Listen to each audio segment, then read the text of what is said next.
Far away among the New England hills stands a large, old-fashioned farmhouse, around whose hearthstone not many years agone, a band of merry, noisy children played, myself the merriest, noisiest of them all.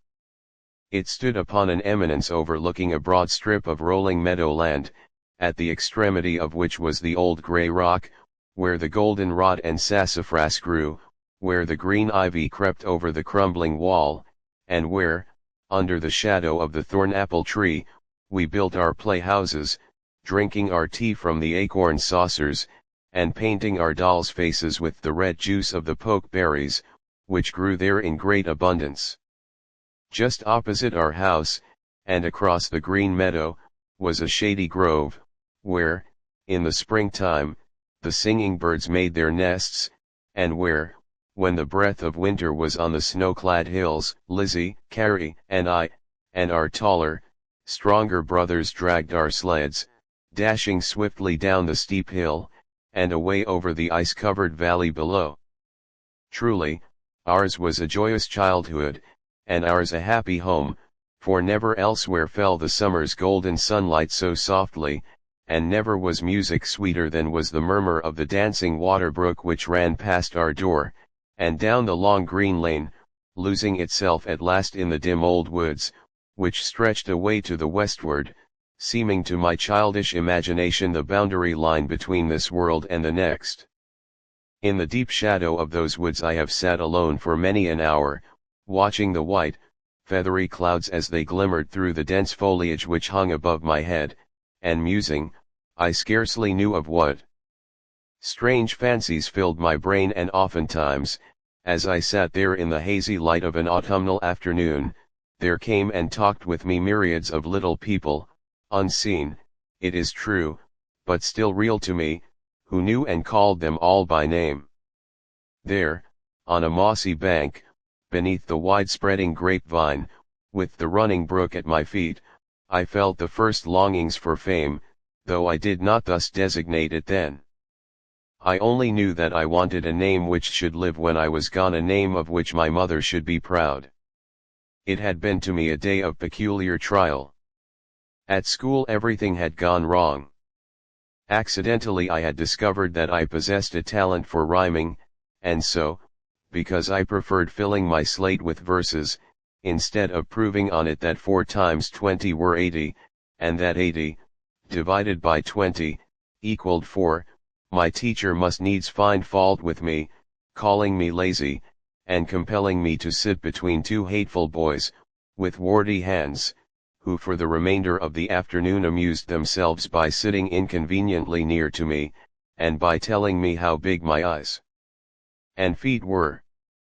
I hardly think I should now mind that mode of punishment, provided I could choose the boys, but I did then, and in the worst of humors, I started for home, where other annoyances awaited me. Sally, the housemaid, scolded me for upsetting a pan of milk on her clean pantry shelf, calling me the carelessest young one she ever saw, and predicting that I'd one day come to the gallows if I didn't mend my ways. Juliet, my oldest sister, scolded me for wearing without her consent her shell-side comb, which, in climbing through a hole in the plastering of the schoolhouse, I accidentally broke. Grandmother scolded me for mounting to the top of her high chest of drawers to see what was in them, and to crown all, when, towards sunset, I came in from a romp in the barn, with my yellow hair flying all over my face, my dress burst open, my pantalette split from the top downward, and my sunbonnet hanging down my back, my mother reproved me severely, telling me I was a sight to behold. This was my usual style of dress, and I didn't think anyone need interfere, so, when she wondered if there ever was another such child, and bade me look at myself in the glass, asking if I didn't think I was a beautiful object, my heart came up in my throat, and with the angry response that I couldn't help my looks I didn't make myself, I started through the door, and running down the long lane to the grapevine, my favorite resort, I threw myself upon the ground, and burying my face in the tall grass, wept bitterly, wishing I had never been born, or, being born, that the ban of ugliness were not upon me. Mother doesn't love me, I thought nobody loves me, and then I wished that I could die, for I had heard that the first dead of a family, no matter how unprepossessing they had been in life, were sure to be the best beloved in the memory of the living. To die, then, that I might be loved, was all I asked for, as I lay there weeping alone, and thinking in my childish grief that never before was a girl, 9 summers old, so wretched as myself. And then, in my imagination, I went through with a mental rehearsal of my own obsequies, fancying that I was dead, but still possessing the faculty of knowing all that passed around me. With an involuntary shudder, I crossed my hands upon my bosom, stretched my feet upon the mossy bank, and closed my eyes to the fading sunlight, which I was never to see again. I knew they would lay me in the parlor, and on my forehead I felt the gentle breeze as it came through the open window, lifting the folds of the muslin curtain which shaded it. Throughout the house was a deep hush, and in my mother's voice there was a heartbroken tone, which I had never heard before, and which thrilled me with joy, for it said that I was loved at last. Then I thought how lonely they would be as day by day went and came, and I came no more among them. They will miss the little ugly face, I said, and on my cheek my own hot tears fell as I thought how Lizzie would mourn for me in the dark night time, weeping that I was not by her side, but sleeping in a narrow coffin, which I hoped would be a handsome one with satin hangings, as I had seen at the funeral of a rich neighbor's fair young bride. I did not want them to strew my pillow with roses as they did hers, for I knew they would not accord with my thin, plain face. In the distance I heard the sound of the tolling bell, and I saw the subdued expression on the faces of my school companions as they listened breathlessly, counting at last the 9 quick strokes, which would tell to a stranger that 'twas only a child who was gone. Then came the funeral, the roll of wheels, the tread of many feet, the hum of voices, the prayer, the hymn, in which I longed to join, but dared not for appearance's sake, and then, one by one, they stole up for a last farewell, lifting my baby brother and bidding him look upon the sister he would never know save by the grassy mound where they would tell him she was buried. I knew when Lizzie bent over me by the convulsive sob and burning kiss which she pressed upon my lips, and divining her inmost thoughts, I fancied she was wishing that no harsh word had ever passed between us. In my heart I longed to tell her how freely I forgave her, but ere I had time to do so, she stepped aside, while an older, a wrinkled hand was laid upon my forehead, and my aged grandmother murmured, "Poor little Rosa, far better that I should die, than that she, so young, should be laid in the lonesome grave." Instantly the dark grave loomed up before me, so dark and dreary that I shrank from being put there. I could not die, I was afraid to sleep with the silent dead. I would far rather live, even though I lived unloved forever. And then, softly in my ear, a spirit friend whispered, "Be great and good, get to yourself a name of which they shall be proud, make them love you for your deeds, rather than your looks, and when, in the future, strangers shall ask concerning you, who is she, let it be their pride to answer, my daughter, or my sister." Older and wiser heads than mine would have said it was ambition, which thus counseled with me, but I questioned her not of her name. I only knew that her words were sweet and soothing, and I treasured them in my heart, pondering upon them until I fell asleep, unconscious that the daylight was fast declining, and that the heavy dew was falling upon my uncovered head. Meantime at home many inquiries were being made concerning my whereabouts, and when, at last, night came on, and I was still away, my oldest brother was sent in quest of me down the long lane where I was last seen by Lizzie, who had attempted to follow me, but had desisted through fear of being called a tag. I was just dreaming that the trumpet of fame was sounding forth my name, when, alas, I awoke to find it was only brother Charlie, making the woods resound with Rosalie. Where are you? Why don't you answer? Of course I was disappointed, who wouldn't be, and in a fit of obstinacy I determined not to reply, but to make him think I was lost, then see how he'd feel. But on this point I was not to be gratified, for failing of finding me in the lane, he made straight for the grapevine, where he stumbled over me as I lay, this time feigning sleep, to see what he would do. Seizing me by the shoulder, he exclaimed, "You are a pretty bird, scaring us out of a year's growth. Mother'll scold you well for this." But he was mistaken, for mother's manner towards me was greatly changed. The torn pantalette and the chewed bonnet strings were all forgotten, and in the kindest tone she asked, if I were not cold, and why I went to sleep on the grass. There were tears in my eyes, but I winked hard and forced them back, until Lizzie brought me a piece of custard pie, my special favorite, which, she said, she had saved for me, because she knew how much I loved it. This was too much, and sitting down in Carrie's little chair, I cried aloud, saying in reply to the oft-repeated question as to what ailed me, that I didn't know, only I was so glad. "Hystericky as a witch," was Sally's characteristic comment on my strange behavior. At the same time she suggested that I be put to bed.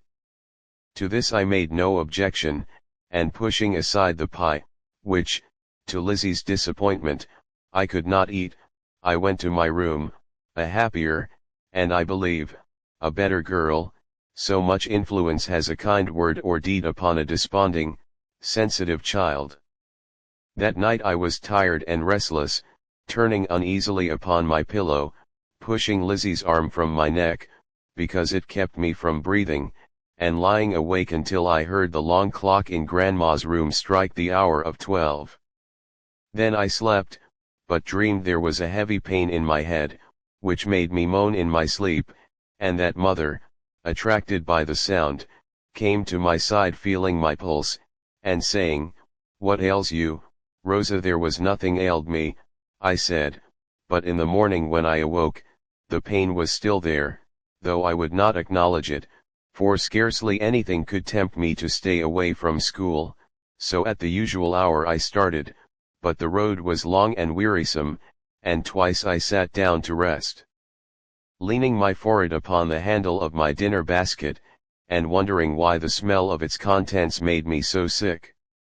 Arrived at school, everything seemed strange, and when Maria, the girl who shared my desk, produced a love letter from Tom Jenkins, which she had found on my side of the desk, and in which he made a formal offer of himself, frex and all, I did not even smile. Taking my book, I attempted to study, but the words ran together, the objects in the room chased each other in circles, the little abecedarian, shouting the alphabet at the top of his voice, sounded like distant thunder, and when at last the teacher called for our class in Colburn, she seemed to be a great way off, while between her and me was a gathering darkness which soon shut out every object from my view. For a few moments all was confusion, and when at last my faculties returned I was lying on the recitation bench, my head resting in the teacher's lap, while my hair and dress were so wet that I fancied I'd been out in a drenching shower. Everybody was so kind and spoke so softly to me that, with a vague impression that something had happened, I began to cry. Just then, father, who had been sent for, appeared, and taking me in his arms, started for home, while Lizzie followed with the basket and my sunbonnet, which looked sorry and drooping like its owner. At the door father asked of mother, who met us, "Where shall I put her?" But ere she could reply, I said, "On grandmother's bed." And there, among the soft pillows and snowy linen on which I had often looked with almost envious eyes, and which now seemed so much to rest me, I was laid. Of the weary weeks which followed, I have only a confused recollection. I know that the room was darkened as far as possible, and that before the window at the foot of the bed, Grandma's black shawl was hung, one corner being occasionally pinned back when more light was needed. After a while it seemed to me that it was Lizzie, instead of myself who was sick, and the physician said she had a fever, which had been long coming on, but was undoubtedly hastened by her sleeping on the wet grass in the night. And so we all trod softly about the house, speaking in whispers, and lifting the door latches carefully, while Lizzie, with my cap and night dress on, lay all day long in bed, never speaking, never moving, except when the long clock in the corner struck off the hour. Then she would moan as if in pain, and once when somebody, who looked like Lizzie, but was still Rosa, stole on tiptoe to her side, with a bouquet of flowers, which Maria had brought, she put her arms around my neck, and, pointing to the clock, whispered, "It keeps saying she's dead, she's dead, she's dead. Won't you tell it to be still?"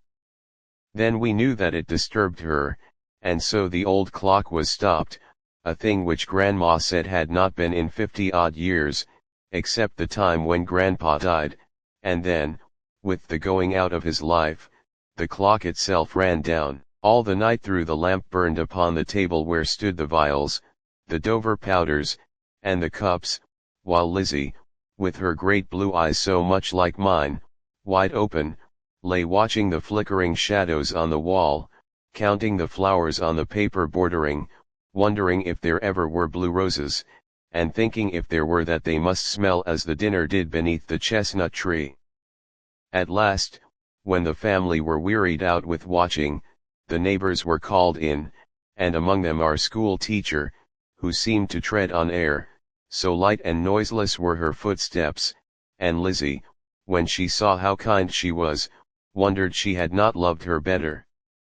Then came other watchers equally kind with Miss Phillips, but possessing far less tact for nursing, and even now I have a vivid remembrance of their annoying attempts to fix me so I'd be more comfortable.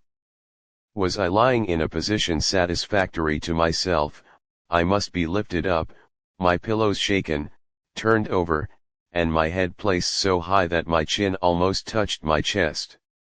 Did I fall into a little doze, I must rouse up to tell whether I were asleep or not, and did I get into a sound slumber I must surely wake enough to say whether I wanted anything.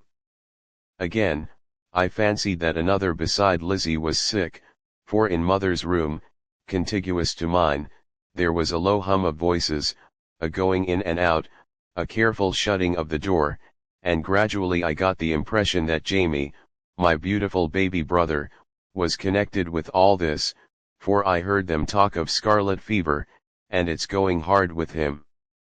But I had no desire or power to ask the why or wherefore, and so time wore on, until there came a day when it seemed that the reverie beneath the grapevine was coming true. There was the same roll of wheels, the tread of many feet, and through the closed doors I heard a mournful strain, sung by trembling voices, while from afar, I caught the notes of a tolling bell. I was much alone that day, and once, for more than an hour, there was no one with me excepting Grandma, who frequently removed her spectacles to wipe the moisture which gathered upon them. From that day I grew worse, and they sent to Spencer for Dr. Lamb, who, together with Dr. Griffin, held a council over me, and said that I must die. I saw Mother when they told her. She was standing by the window, from which the black shawl had been removed, for nothing disturbed the little girl now, and the window was wide open, so that the summer air might cool the burning head from which the matted yellow hair had all been shorn. She turned pale as death, and with a cry of anguish, pressed her hand upon her side, but she did not weep. I wondered at it then, and thought she cared less than Lizzie, who sat at the foot of the bed, sobbing so loudly that the fever burned more fiercely in my veins, and the physician said it must not be, she must leave the room, or keep quiet. It was Monday, and a few hours afterward, as Sally was passing the door, Grandma handed her my dirty, crumpled sunbonnet, bidding her wash it and put it away. Sally's voice trembled as she replied, "No, no, leave it as it is, for when she's gone, Nothing will look so much like her as that jammed bonnet with its chewed up strings. A gush of tears was Grandma's only answer, and after I got well, I found the bonnet carefully rolled up in a sheet of clean white paper and laid away in Sally's drawer. There were days and nights of entire unconsciousness, and then with the vague, misty feeling of one awakening from a long, disturbed sleep, I awoke again to life and reason. The windows of my room were closed, but without, I heard the patter of the September rain, and the sound of the autumnal wind as it swept past the house. Gathered at my side were my father, mother, brothers, sisters, grandmother, and all, as my eye rested upon their faces, I thought, were paler and more careworn than when I last looked upon them. Something, too, in their dress disturbed me, but, before I could speak, a voice which I knew to be Dr. Griffin's said, "She is better, she will live." From my mother's lips there broke another cry, not like that which I had heard when they told her I must die, but a cry of joy, and then she fell fainting in my father's arms. I never doubted her love for me again, but in bitterness of spirit, I have many a time wept that I ever distrusted her, my blessed mother. The fourth day after the crisis I was alone with Lizzie, whom, for a long time, I importuned to give me a mirror that I might see myself once more. Yielding at length to my entreaties, she handed me a small looking glass, a wedding gift to my grandmother, and with the consoling remark, that I wouldn't always look so, awaited the result. I am older than I was then, but even now I cannot repress a smile as I bring before my mind the shorn head, the wasted face with high cheekbones, and the big blue eyes, in which there was a look of crazy Sal, which met my view. With the angry exclamation, "They'll hate me worse than ever, I'm so ugly," I dashed the mirror upon the floor, breaking it in 1,000 pieces. Lizzie knew what I meant, and twining her arms about my neck, she said, "Don't talk so, Rosa, we love you dearly, and it almost killed us when we thought you couldn't live. You know big men never cry, and Pa the least of all. Why, he didn't shed a tear when lit." Here she stopped suddenly, as if on a forbidden subject, but soon resuming the conversation, she continued, "But the day Dr. Lamb was here and told us you would die, he was out under the cherry tree by our playhouse, and when Carrie asked him if you'd never play there any more, he didn't answer, but turned his face towards the barn, and cried so hard and so loud, that Grandma came out and pitied him, smoothing his hair just like he was a little boy. Brother Charlie, too, lay right down in the grass, and said he'd give everything he'd got if he'd never called you bung-eyed, nor made fun of you, for he loved you best of all. Then there was poor Jamie kept calling for Yusa." Here Lizzie broke down entirely, saying, "I can't tell you any more, don't ask me." Suddenly it occurred to me that I had neither seen nor heard little Jamie, the youngest of us all, the pet and darling of our household. Rapidly my thoughts traversed the past, and in a moment I saw it all. Jamie was dead. I did not need that Lizzie should tell me so. I knew it was true, and when the first great shock was over, I questioned her of his death, how and when it occurred.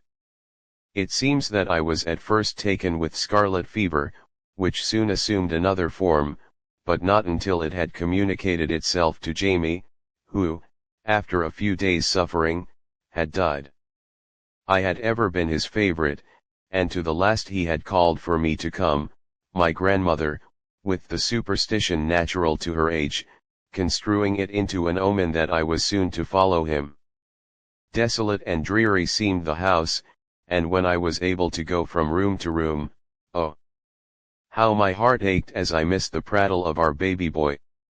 Away to the garret, where no one could see it, they had carried his empty cradle, but I sought it out, and as I thought of the soft, brown curls I had so often seen resting there, and would never see again, I sat down by its side and wept most bitterly.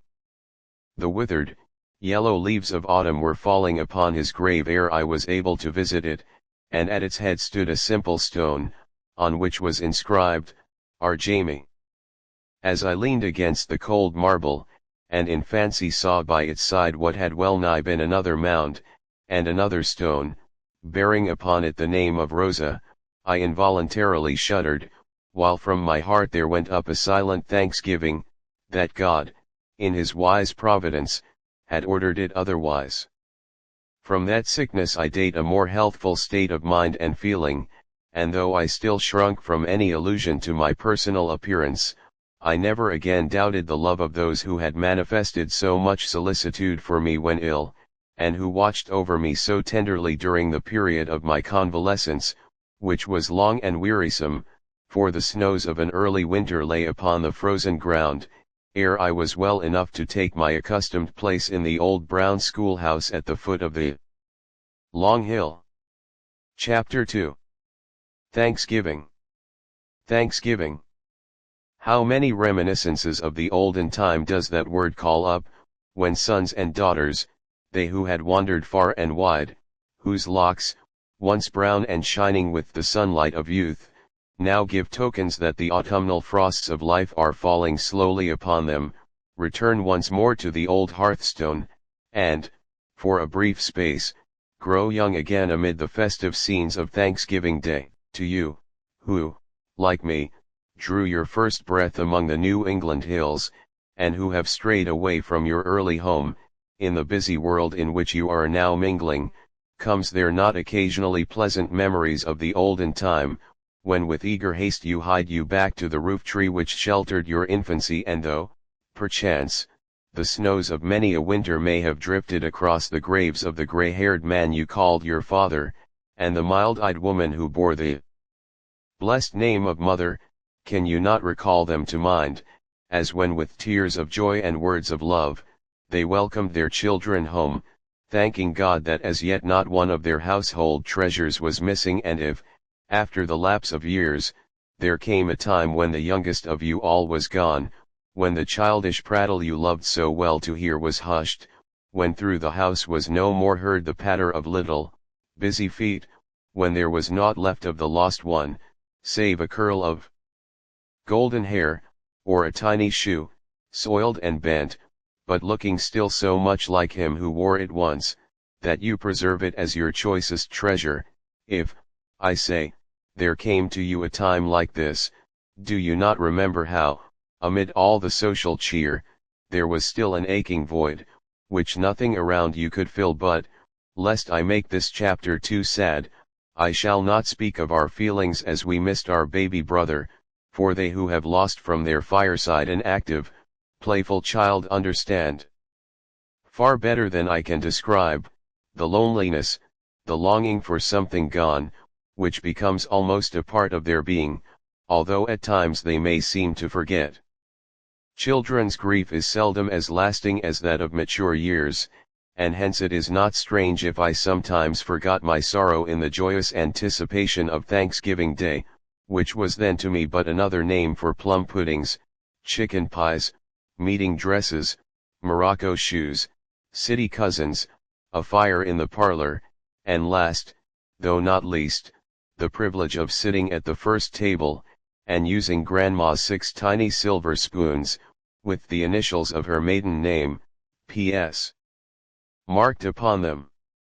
On such occasions my thoughts invariably took a leap backward, and looking at Grandma's wrinkled face and white, shining hair, I would wonder if she ever were young like me, and if, being young, she swung on gates or climbed trees, and walked the great beams, as I did.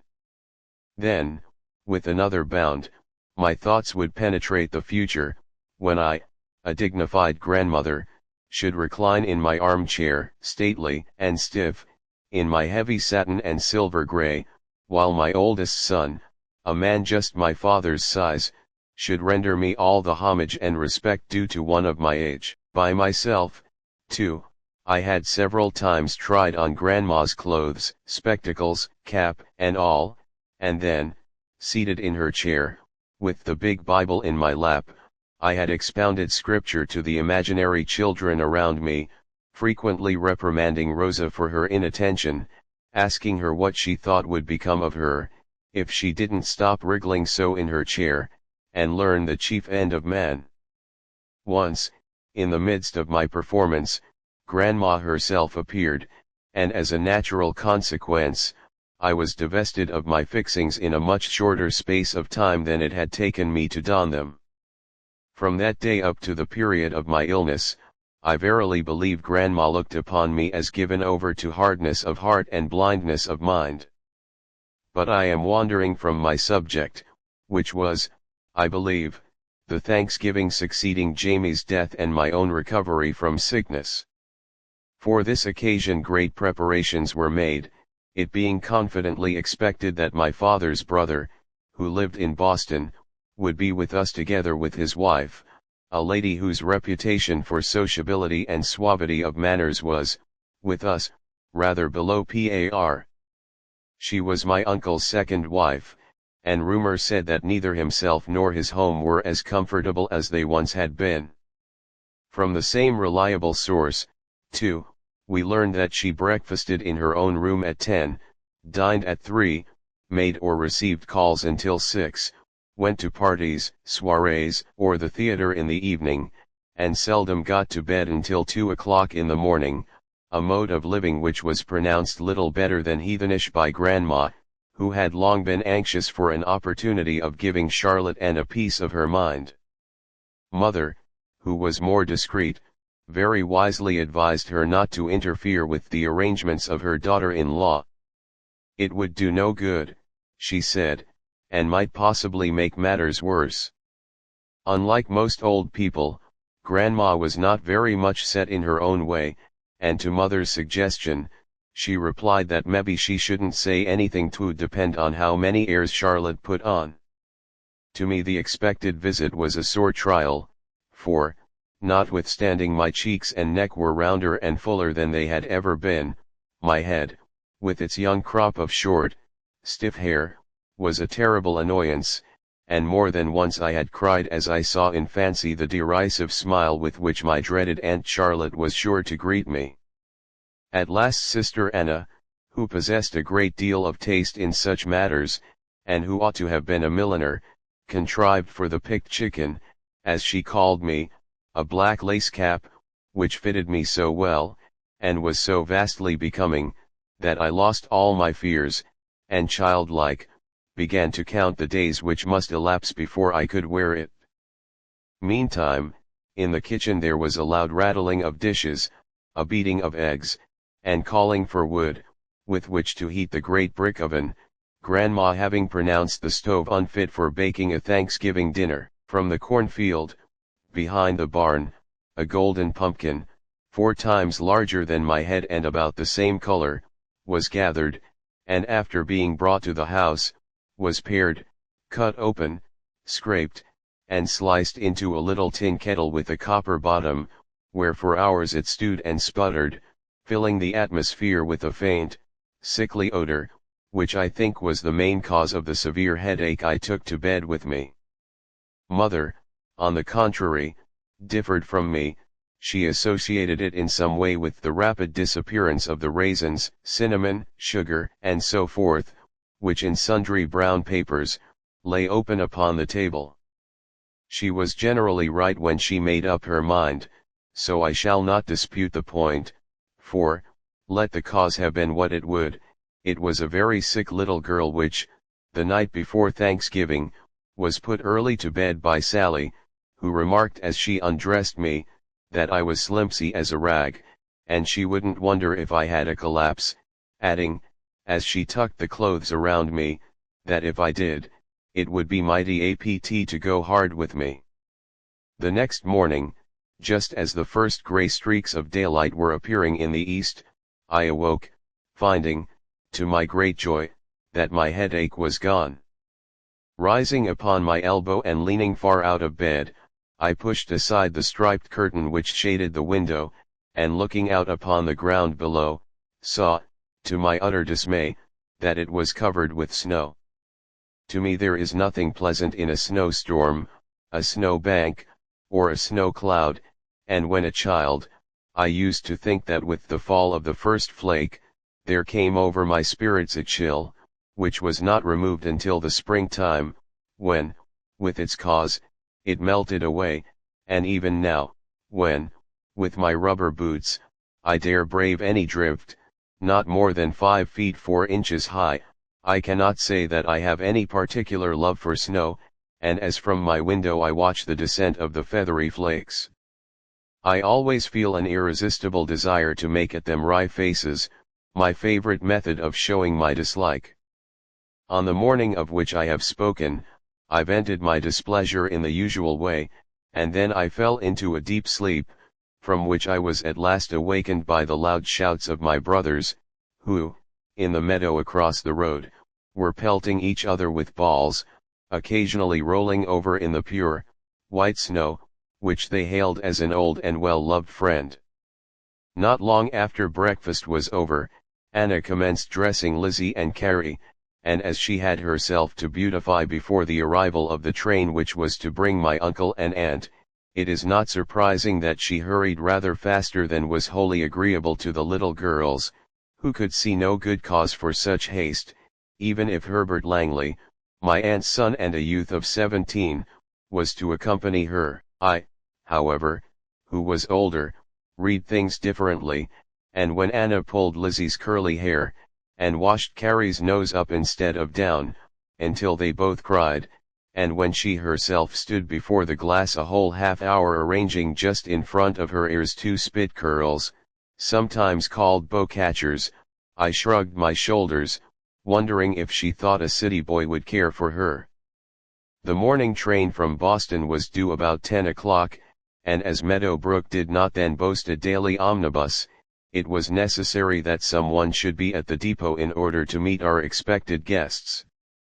In New England it is almost an unheard of thing for an entire family to remain away from church on Thanksgiving Day, but considering all the circumstances, it was, on this occasion, decided orthodox for us to do so, and accordingly at 9 o'clock Father and Old Sorrel started for the depot, which was distant about 2.5 miles.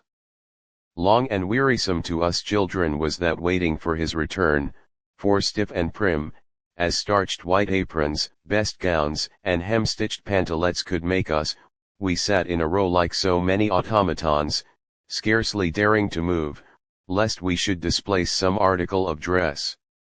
In the best chamber, the room which Aunt Charlotte was to occupy, a cheerful wood fire was burning, and at least a dozen times did Grandma go up there to see if all were right, now smoothing the clean, linen pillowcase, now moving the large easy chair a little more to the center of the room, and again wiping from the mirror some imaginary specks of dust. As she was coming down the 12th time, the sound of sleigh bells took us all to the window, where, instead of the costly furs and rich velvet wrappings of Aunt Charlotte, we saw the coarse plaid shawl and dark delaine hood of Aunt Betsy, while at her side was the shaggy overcoat and sealskin cap of her better half, Uncle Jason. This worthy couple, good enough in their way, lived in Union, about 9 miles from Meadow Brook, where, for the last 10 years, they had been in the habit of spending Thanksgiving, without ever seeming to think it possible for them to return the compliment. Although we had never seen Aunt Charlotte, we knew full well that there was nothing in common between her and Aunt Betsy, and after a long consultation it had been decided not to invite the latter, who, as it proved, did not deem an invitation necessary.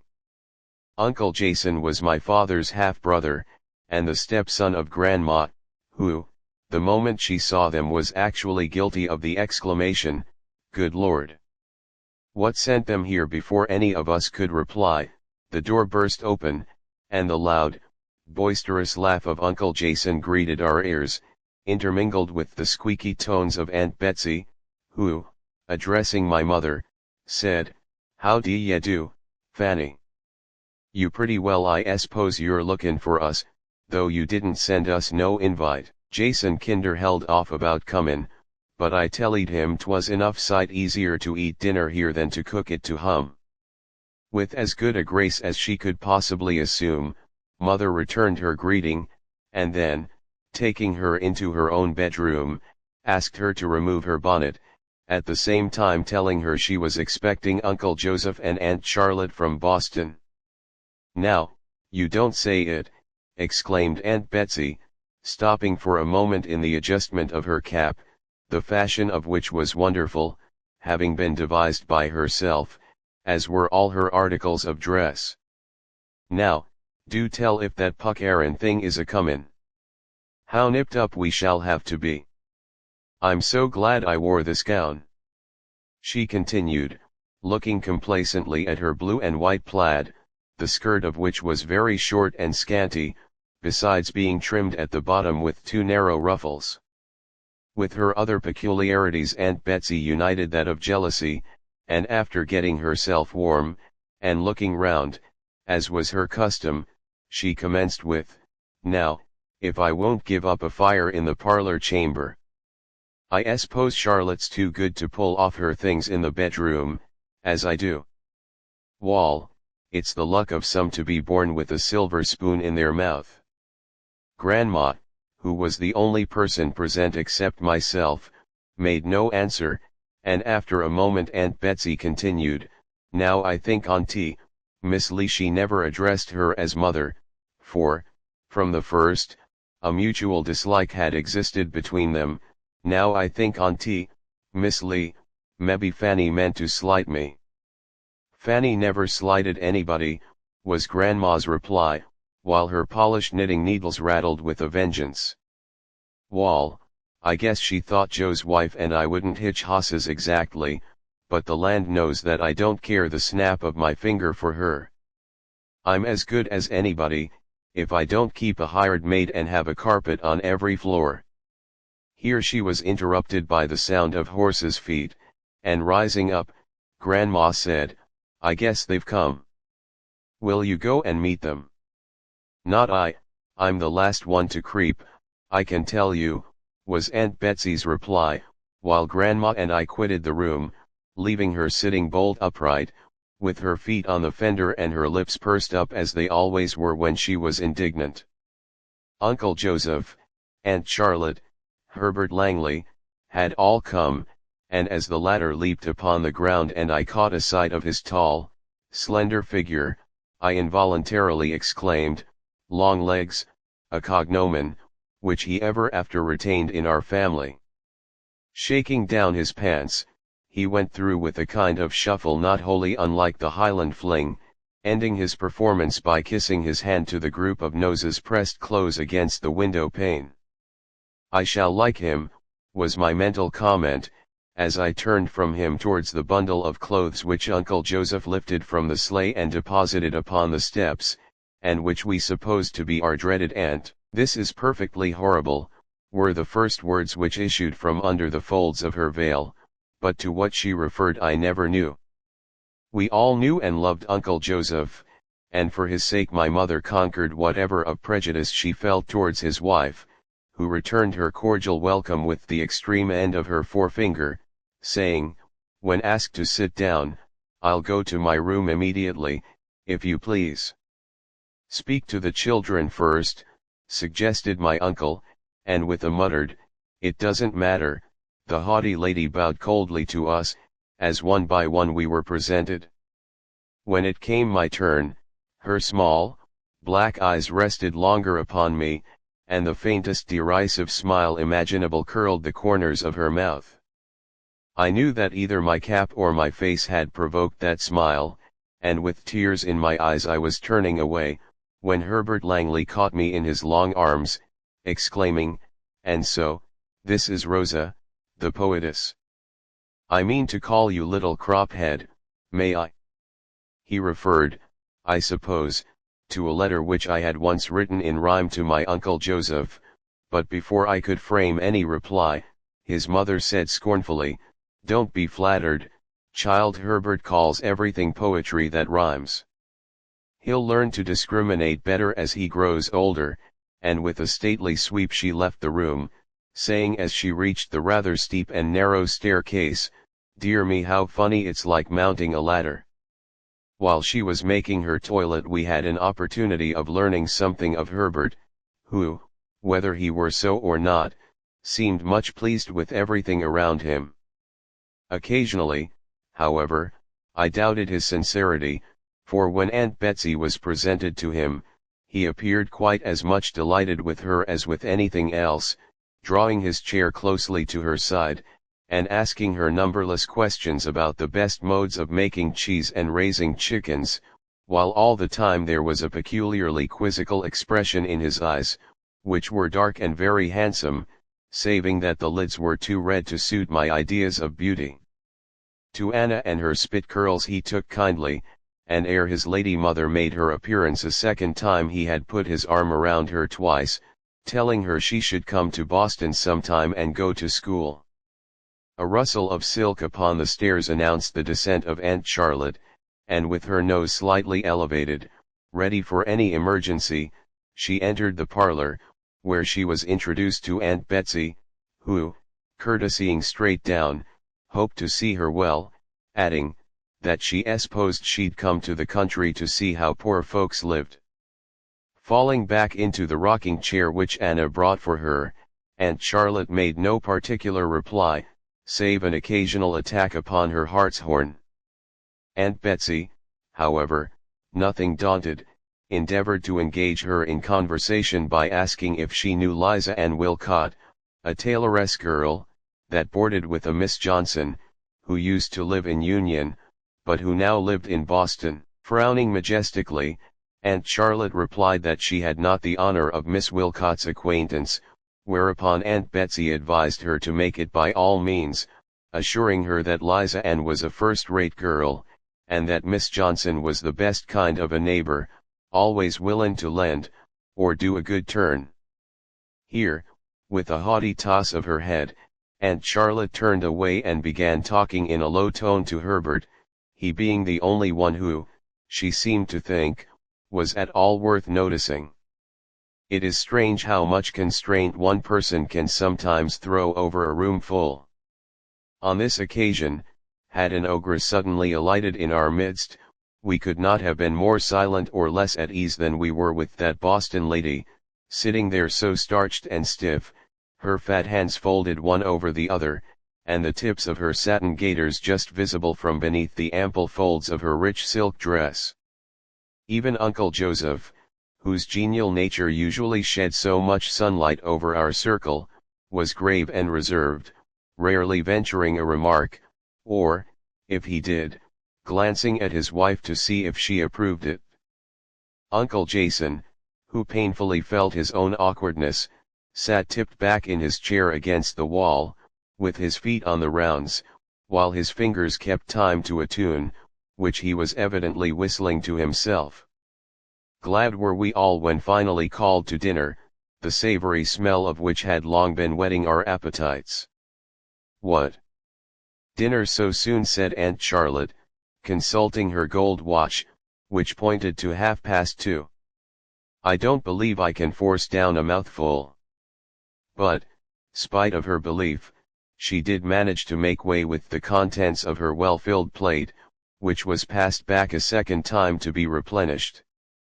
So eager were we all to serve her that we partially forgot Aunt Betsy, who, after waiting a while for a potato, at last arose, and reaching halfway across the table, secured one for herself, saying by way of apology, that she believed in looking out for number one, for if she didn't nobody else would.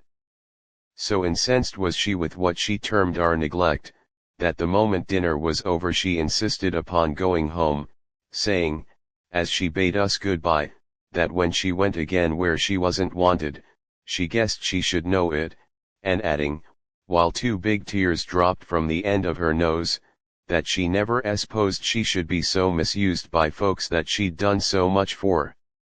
The sight of her tears brought forth answering ones from me, for, with all her peculiarities, I loved Aunt Betsy, and I remembered that when sickness and death were among us, she had left her own home to stay with us, ministering as far as she was able to our comfort. Many a night had she watched with me, and though she invariably placed the lamp so that its rays glared full in my face, though she slept 3/4 of the time, snoring so loudly as to keep me awake, and though at the slightest change for the worse in my symptoms she always rooted the whole household, telling them, Rosa was lyin' now, if she ever was, thereby almost frightening me to death, I knew that she meant well, and in my heart I liked her far better than I did my Boston aunt, who, after bidding her sister-in-law goodbye, went back to the parlor, saying to her husband in a tone loud enough for us to hear, "What a vulgar creature!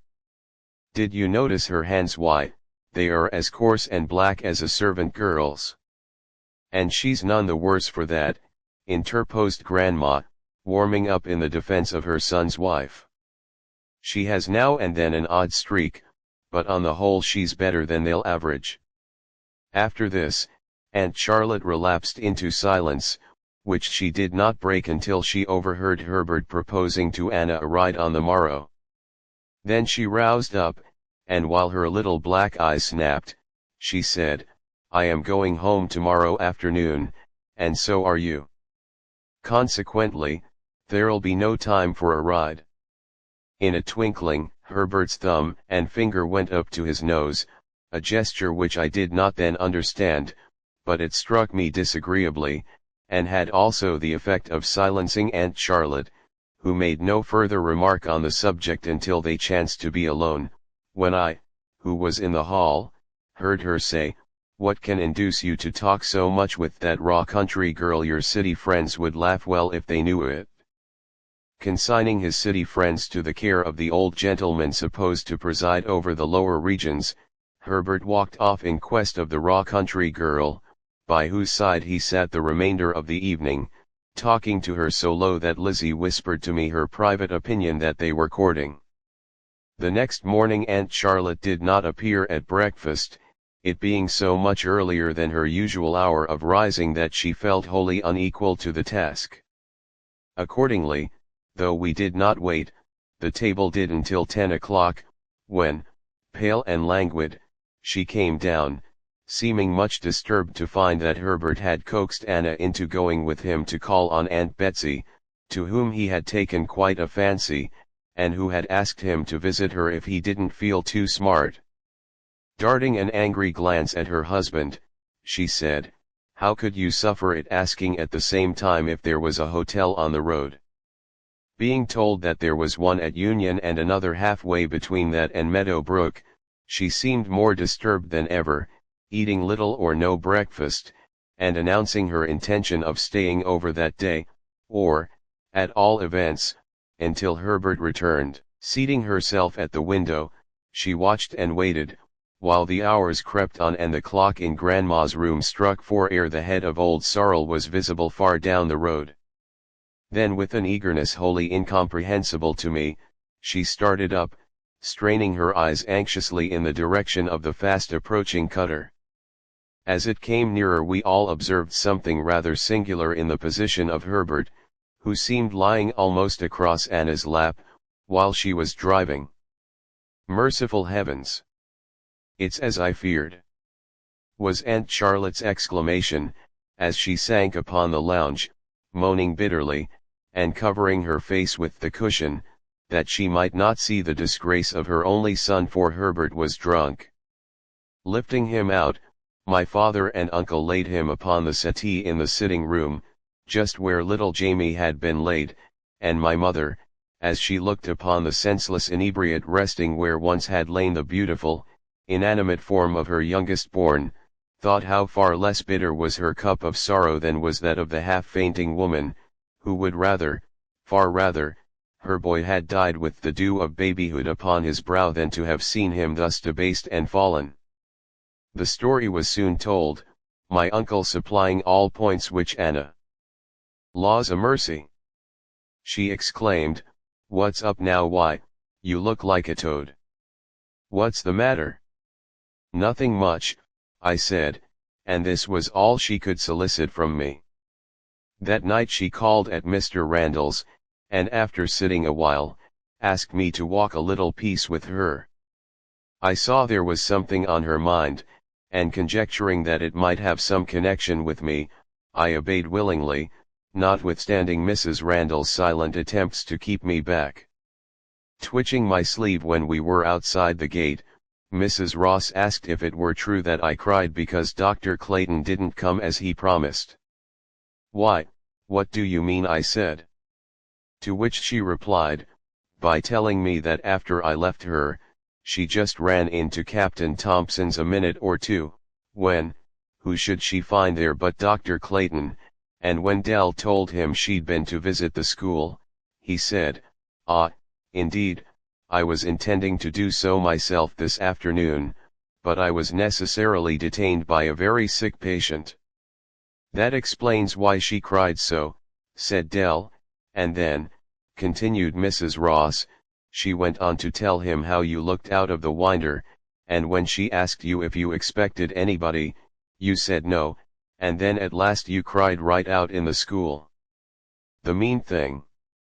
I exclaimed. "Did she tell Dr. Clayton all that?" "Yes, she did," answered Mrs. Ross, "and it made my blood bile to hear her go on makin' fun of you, that is, kinder makin' fun." "And the doctor, what did he say?" I asked. To which she replied, "Oh, he laughed, and said it was too bad to disappoint you, if it affected you like that, but he couldn't help it." I hardly knew at which I was most indignant, Dr. Clayton or Dell, and when I laid my aching head on my pillow, my last thoughts were, that if Dr. Clayton ever did come to school I'd let him know I didn't care for him. He might have Dell Thompson and welcome. I changed my mind, however, when early the next afternoon, the gentleman himself appeared to vindicate his cause, saying he was sorry that he could not have kept his appointment, adding, as he finally relinquished my hand, "You had company, though, I believe, and so, on the whole, I am glad I was detained, for I had rather visit you alone." Much as I now esteem Dr. Clayton, I do not hesitate to say that he was then a male flirt, a species of mankind which I detest. He was the handsomest, most agreeable man I had ever seen, and by some strange fascination, he possessed the power of swaying me at his will. This he well knew, and hence the wrong he committed by working upon my feelings. Never passed hours more agreeably to me than did those of that afternoon. And I even forgot that I was to go home that night, and that in all probability father would come for me as soon as school was out, thus preventing the quiet talk alone with Dr. Clayton, which I so much desired. So when, about 4 o'clock, I saw the head of Old Sorrel appearing over the hill, my emotions were not particularly pleasant, and I wished I had not been so foolish as to insist upon going home every week. The driver, however, proved to be Charlie, and this in a measure consoled me, for he, I knew, was good at taking hints, and would wait for me as long as I desired, so I welcomed him with a tolerably good grace, introducing him to Dr. Clayton, who addressed him as Mr. Lee, thereby winning his friendship at once and forever.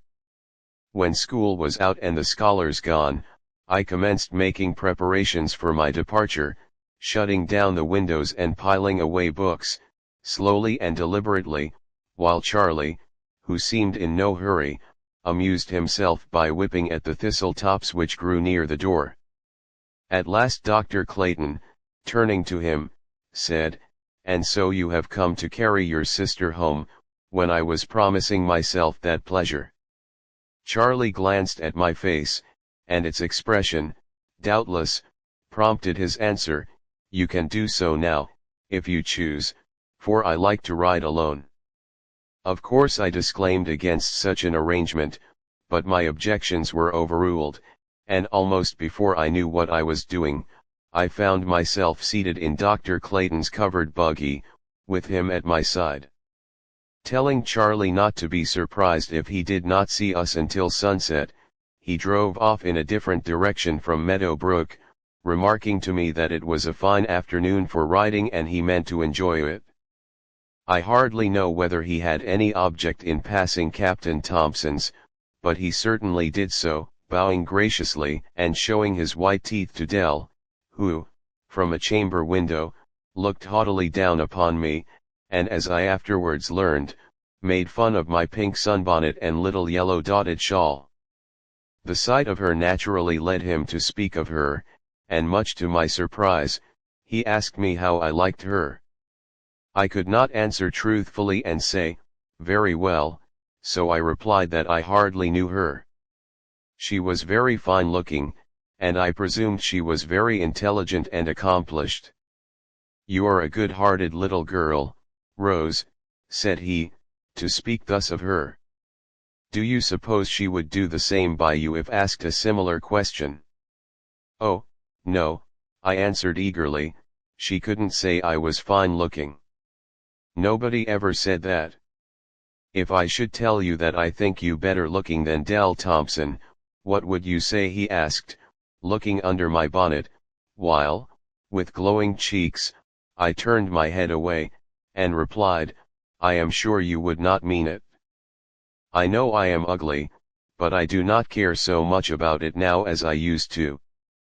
There was a silence for some minutes, and when he spoke again, it was of faces, which, without regularity of features or brilliancy of complexion, still had an expression exceedingly pleasing and attractive. I do not say yours is such a face, said he, for I never flatter, but I do say, and I mean it, too, that I like your looks far better than I do Miss Thompson's. If I had cried then, as I wished to, I should have done a most foolish thing, but by a strong effort of the will, I forced down my tears, and changing the conversation, commenced talking on subjects quite foreign to Dell Thompson, or good looks. I found Dr. Clayton a most agreeable companion, and ere the close of that ride, he was all the world to me. In short, I suppose I was as much in love as a child of 13 can well be, and when we at last reached home and I introduced him to my mother and sisters, I blushed like a guilty thing, stealing out of the room as soon as possible, and staying out for a long time, although I wanted so much to be back there with him. Catched a beau, hein tu, and a handsome one too, said Sally, applying her eye to the keyhole and thus obtaining a view of his face. Tommy Trimmer, a little boy, 5 years of age, who lived nearby, and who chanced to be there, overheard her, and when Dr. Clayton, who was very fond of children, coaxed him into his lap, he asked, pointing to me, "Be you Rose's beau?" Sally said you was. The doctor laughed aloud, referring Tommy to me for an answer, and telling him it was just as I said. Rose is altogether too young to be riding round with beaux. It will give her a bad name, said Grandma, when at last the doctor was gone. No one made any answer until Lizzie, who was more of my way of thinking, said, "You must have had beaux early, Grandma, for you wasn't quite 15 when you were married. I saw it so in the Bible." Of course, Grandma had nothing to offer in her own defense, save the very correct remark, that girls nowadays were not what they were when she was young, and here the conversation ceased. Chapter 7. Dell Thompson's Party.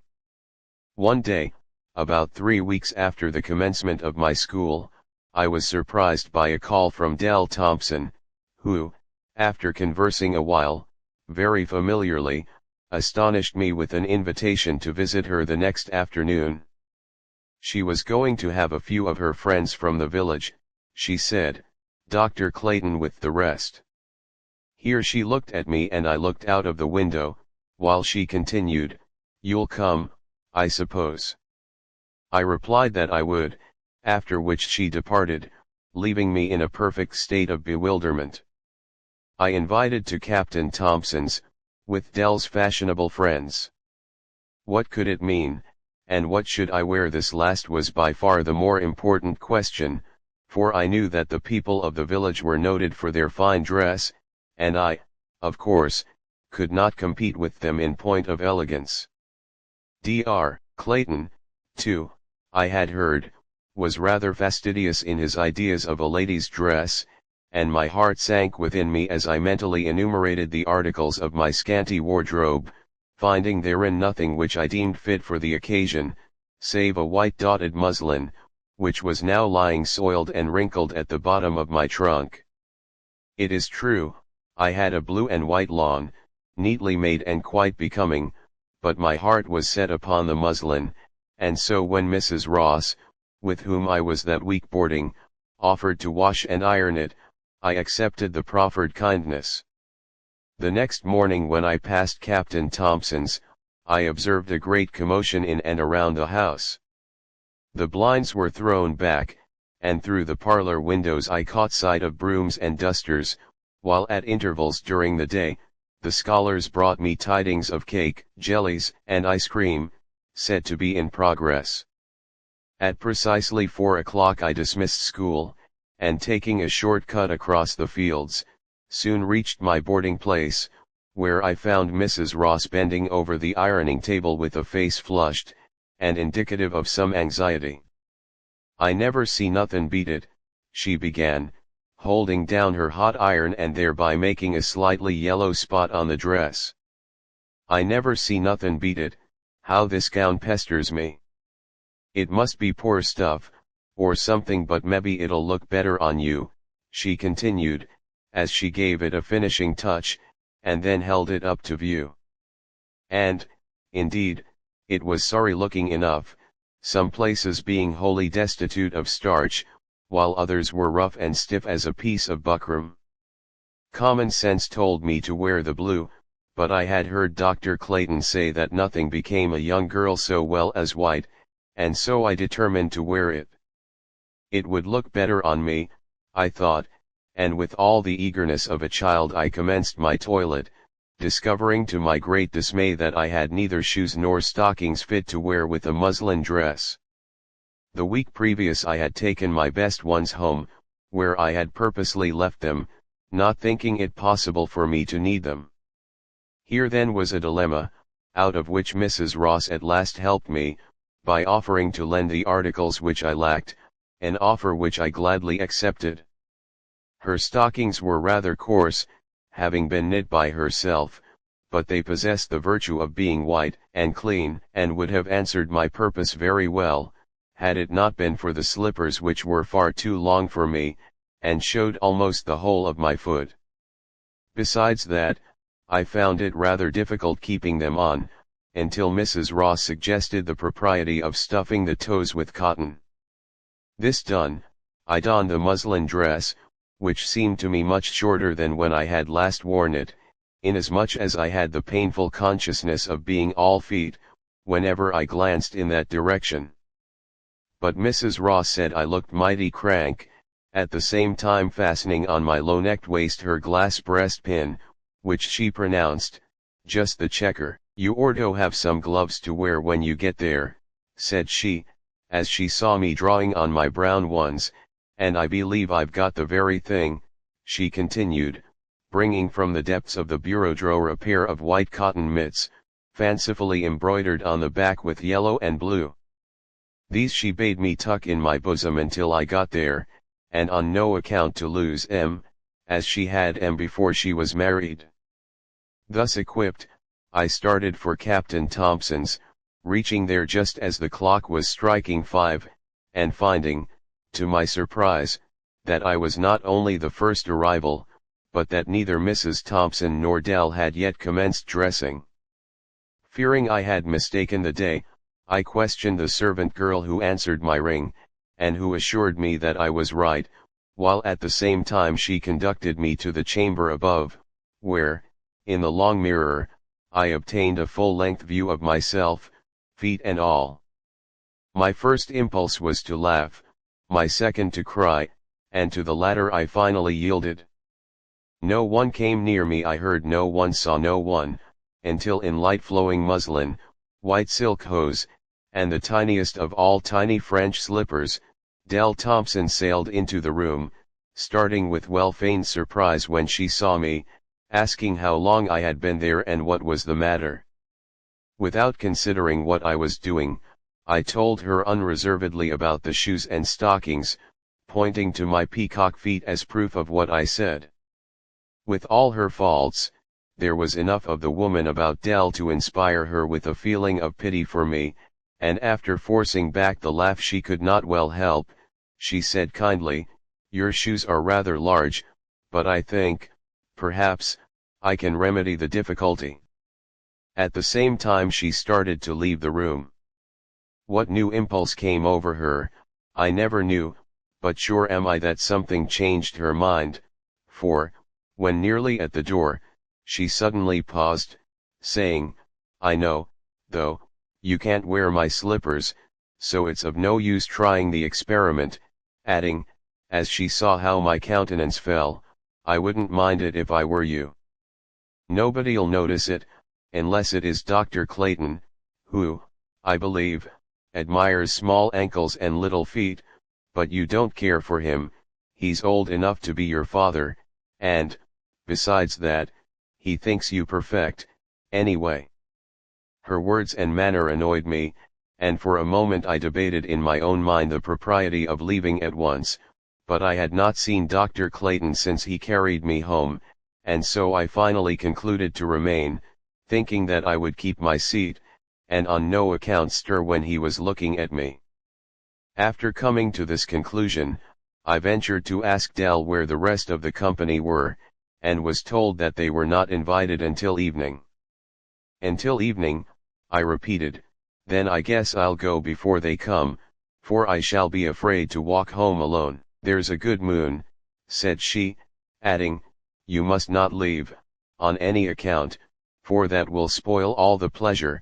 She said fun I now think she meant, but I could not fathom her then, and I never dreamed that she had invited me there merely to show me up before her fashionable friends, and make light of me in the estimation of Dr. Clayton. "Come down to the parlor," she said at last, after arranging for the third time the heavy braids of her black, beautiful hair, and following her, I soon stood in the presence of Mrs. Thompson, a tall, dark, haughty-looking woman, who, half arising from the sofa, bowed stiffly, muttering a few words of welcome as Dell introduced me. Dropping into the first seat, a large willow chair near the door, I tried to act natural, but I could not, for turn which way I would, I felt that a pair of large black eyes were upon me, scanning me from my head to my feet, and when her linen cambric handkerchief went up to her mouth, apparently to stifle a cough, I was certain that it also smothered a laugh, which I suppose my rather singular appearance called forth. Right glad was I when both the ladies found an excuse for leaving the parlor, though I did find it rather tiresome sitting there alone until the shades of evening began to fall. At last, when it was nearly dark, I ventured out upon the long piazza, where I had not been long, when a gentleman on horseback galloped into the yard, and in a moment I recognized Dr. Clayton's voice, as he gave his horse to the keeping of Captain Thompson's hired man. Hastily retreating to the parlor, I had just time to seat myself in a corner where I thought I should attract the least attention, when he entered the room with Dell, whose hand I am sure he held until he saw me, then quickly dropping it, he advanced to my side, greeting me kindly, and once, when Dell's back was towards us, whispering softly, "I am so glad to find you here. I was afraid the party would prove a bore." Just then we heard the sound of fast-coming wheels, and in a moment there came round the corner a long open omnibus, drawn by 4 horses, and densely crowded with young people of both sexes, all seemingly shouting and laughing with all their might. I was not much used to the ways of the world then, and having been taught that it was not ladylike to be either rude or boisterous, I wondered greatly that well-bred people should conduct themselves so badly, a species of wonder, by the way, in which I now occasionally indulge. Bounding out, and adjusting their light, flowing robes, the young ladies went tripping up the stairs, still talking, laughing, and screaming so loudly, that once I started up, exclaiming, "Why, what is the matter?" With a peculiar smile, Dr. Clayton laid his hand on my head in a very fatherly way, saying, "My little girl hasn't yet learned that in order to be refined, she must be rough and boisterous, and I hope she never will, for it is refreshing to find occasionally something feminine and natural." By this time the guests were assembled in the parlor, and when I saw how tastefully they were dressed, and how much at ease they appeared, I began to wish myself anywhere but there. One by one they were presented to me, I at first keeping my seat, but when Dr. Clayton whispered to me to stand up, I did so, bending my knees a little, so as to make my dress longer, and thus partially hide my feet. But this could not be done, and like two backgammon boards they set out at right angles, with the wads of cotton lying up, round and hard. The young ladies had undoubtedly received a description of me, for they inspected me closely, glancing the while mischievously at Dell, who seemed to be in her element, asking me if I were not tired, telling me I looked so, and adding, aside, but loud enough for Dr. Clayton and myself to hear, "I should think she would be, for she's been here ever since 5 o'clock. I hadn't even commenced dressing." "Is it possible?" said one, while another exclaimed, "How green! But I suppose it's her first introduction into society, and she knows no better." This conversation was probably not intended for me, but I heard it all, and with much bitterness at my heart I turned away to hide my tears, involuntarily drawing nearer to Dr. Clayton, as if for protection. But, for some reason or other, he did not appear now as he did when we were alone. Then he was all kindness and attention, while he now evidently avoided me, seeming slightly annoyed when any of his acquaintance teased him about me, as I more than once heard them doing. In his nature, as in every other man's, there were both good and bad qualities, and they now seemed warring with each other, the former chiding him for deserting me when I stood so much in need of his attention, and the latter shrinking from anything which would incur the ridicule of his companions. At last, as if his good genius had conquered, he suddenly broke away from a group of girls, and crossing over to where I was standing, offered me his arm, telling me I must stir round and be more sociable. I looked down at my feet, so did he, and for an instant there was a flush on his face, but it passed off, and with a word of encouragement, he led me towards the music room, where Dell Thompson was unmercifully pounding a $500 piano, which groaned and shrieked under the infliction, while the bystanders, who had insisted upon her playing, were all talking together, seemingly intent upon seeing which could make the most noise, they or the instrument. "Do you play?" Miss Lee was asked me by half a dozen or more. I had taken lessons 2 quarters, and I could play a few dancing tunes, marches, etc., and so I said, whereupon they insisted upon my favoring them with Moni Musk, as they wanted to dance, and none of them could perform anything as old-fashioned as that. I looked at Dr. Clayton, who, in a low tone, asked, "Are you sure you can get through with it?" There was doubt in the tones of his voice which touched my pride, and without deigning him an answer I took my seat, resolving to do my best. The set was soon formed, Dr. Clayton dancing with Dell Thompson, who remarked as he led her away, "I suppose we shall have a rare performance.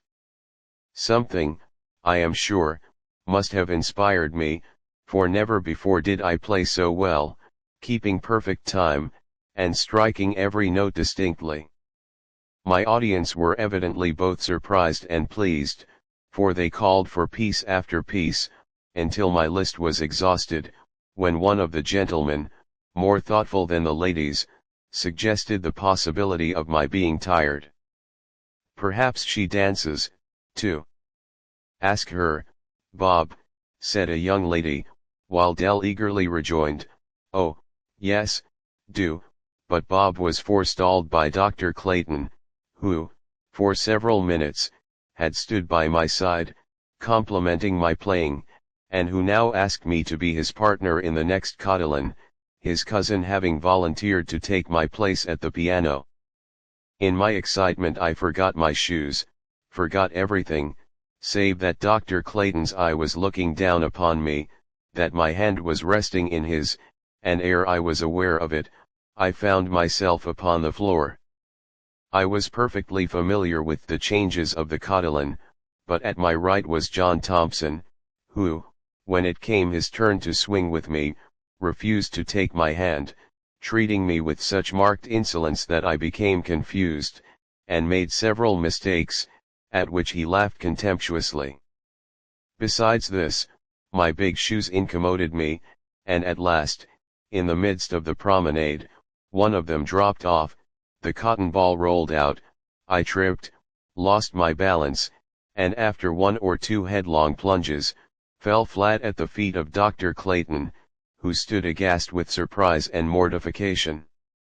It was ludicrous enough, I know, but I do not think there was any necessity for the loud roar which was raised over my mishap, and, burning with shame and vexation, I gathered myself up, and fled from the room, but not until I heard Dell Thompson say, as she picked up the shoe and passed it to Dr. Clayton, "It is Mrs. Ross's, she hadn't any of her own which she thought suitable, and so she borrowed." "That accounts for the cotton wad," said John, dealing said wad a kick that sent it bounding past me. Rushing up the stairs, I found my shawl and bonnet, and then, without a word to anyone, started for home, minus my shoe, which I entirely forgot in my excitement. I had scarcely got outside the gate when the sound of a footstep caused me to look round, and I saw Dr. Clayton, his hat in one hand and Mrs. Ross's slipper in the other. This last he passed to me, and then without a word drew my arm within his, and for a time we walked on in silence, while I cried as if my heart would break. Coming at last to an old oak tree, under which a rude bench had been constructed, he bade me sit down, and placing himself by my side, asked me, what was the matter. "You know well enough what's the matter," I said angrily, struggling to rise, but his arm was strong, and he held me fast, while he tried to quiet me, and in this he soon succeeded, for he possessed over me a power which I could not resist. Gradually, as I grew calm, I told him all, how I believed that Dell Thompson had invited me only to ridicule me, how she had asked me to come in the afternoon, and then made fun of me for doing so, while her companions called me green, and that in the absence of my own slippers I had worn those of Mrs. Ross, thereby meeting with the worst catastrophe of all, to wit, the falling flat in the dance.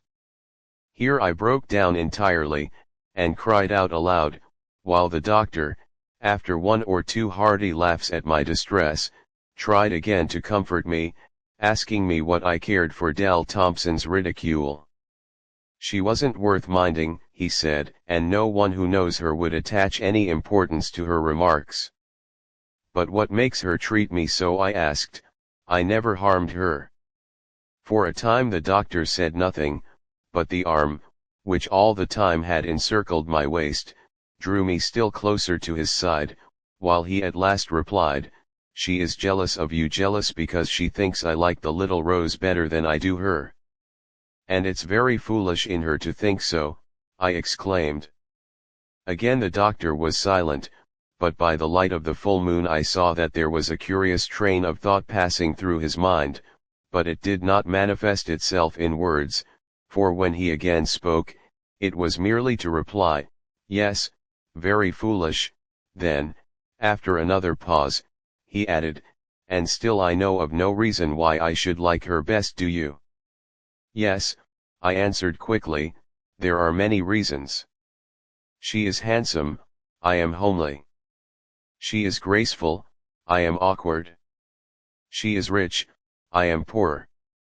She is artificial, you are truthful," said he, interrupting me, while, without paying any heed to this remark, I continued, "She is a young lady, and I am a little girl only 13. "I wish you were older, Rose," said he, "and had seen a little more of the world." Then followed a long conversation in which much was said, which had far better been left unsaid, for I was a warm-hearted, impulsive child, believing that I to him was what he was to me. And still he did not once commit himself, nor in what he said was there aught which could possibly have been construed into an avowal of anything save friendship, which was the theme upon which he rang many a change. Alas, for such friendships, they are dangerous to one's peace of mind, particularly if told beneath an old oak tree, with the silvery moonlight shining down upon you, and the soft summer air gently moving the green leaves above your head. How long we sat there I do not know, but I was the first to propose going, telling him they would miss him at the party, and wonder at his absence. "Let them wonder then," said he, "I have no intention of returning to the house. It would be intolerable after this pleasant chat with you, so I shall just get my horse and go quietly home." I did not then know that he had not sufficient courage to brave the jokes and jeers which he knew were sure to greet him, should he return to Captain Thompson's. Neither did I know that with his fashionable friends he would scarcely dare defend me, nor that when John Thompson, once in his presence, imitated the way in which I stumbled and fell, he joined in the laugh which followed, saying, though as if in apology, that it was too bad to make fun of me, for I was quite a nice little girl. We found Mrs. Ross sitting up for me, sleeping in her chair, while the tallow candle at her side had burned and spluttered away, until the black, crisp wick was longer than the candle itself.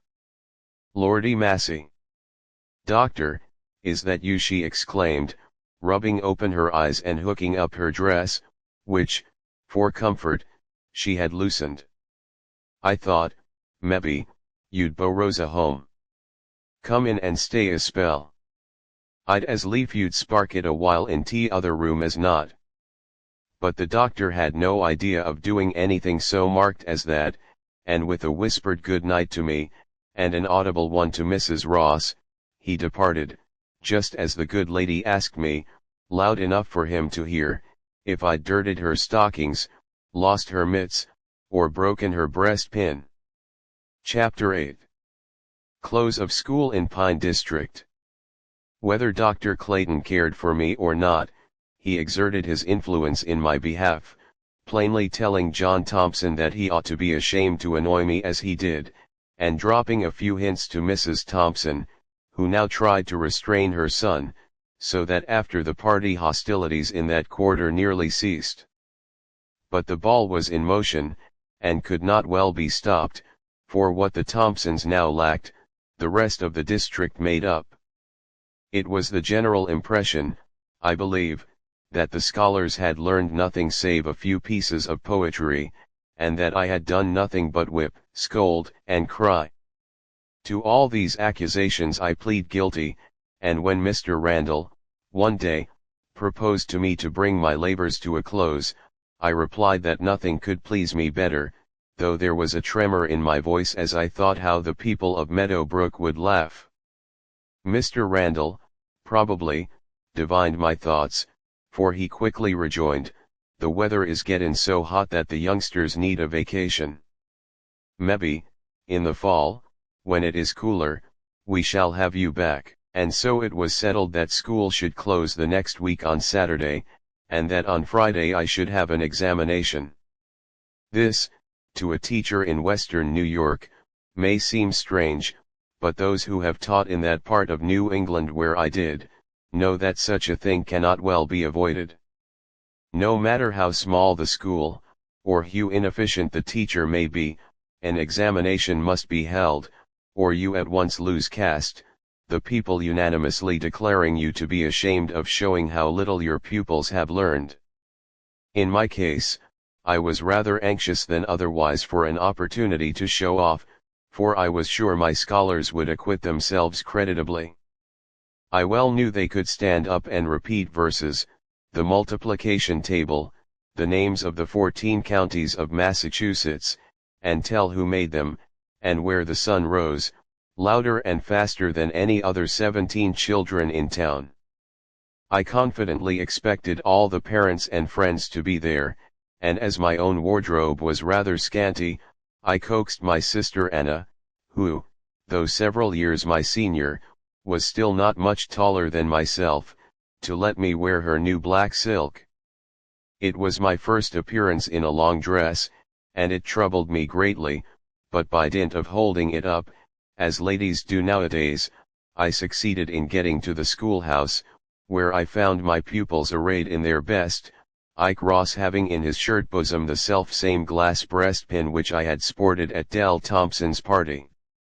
Not wishing the spectators to lose any of the exercises, I sat in grim silence, awaiting their arrival, but my waiting was all in vain, for, with the exception of Mrs. Randall and Dr. Clayton, the latter of whom came in the capacity of inspector, not a single individual was present.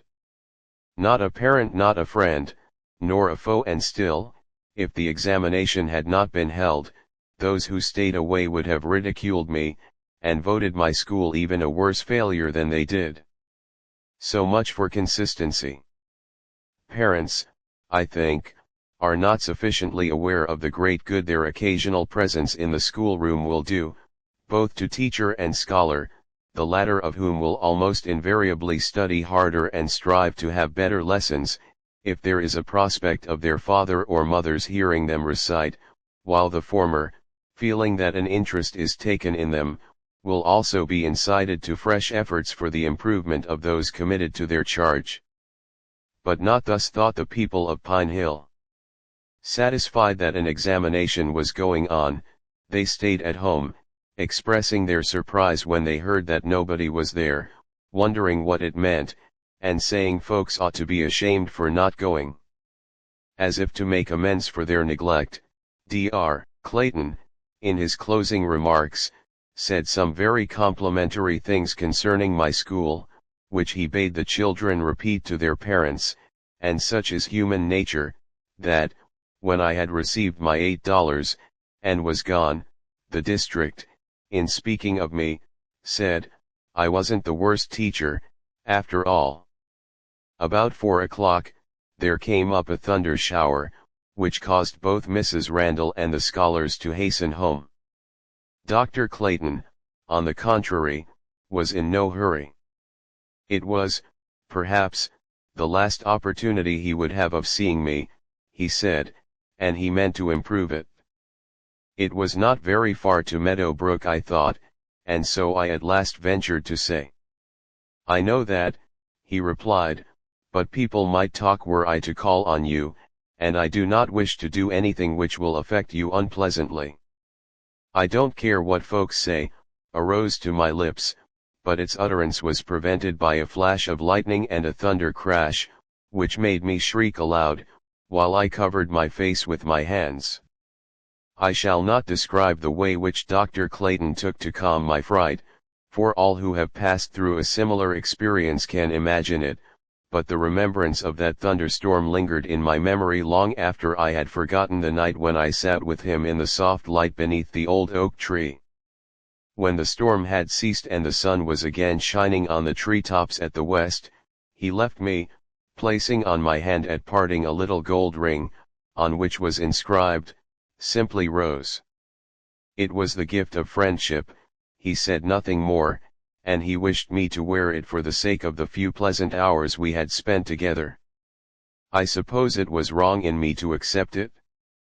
I thought so then, but I could not refuse it, and remembering the fate of the one sent by Herbert Langley to Anna, I resolved upon keeping it a secret, and only wearing it when I was alone.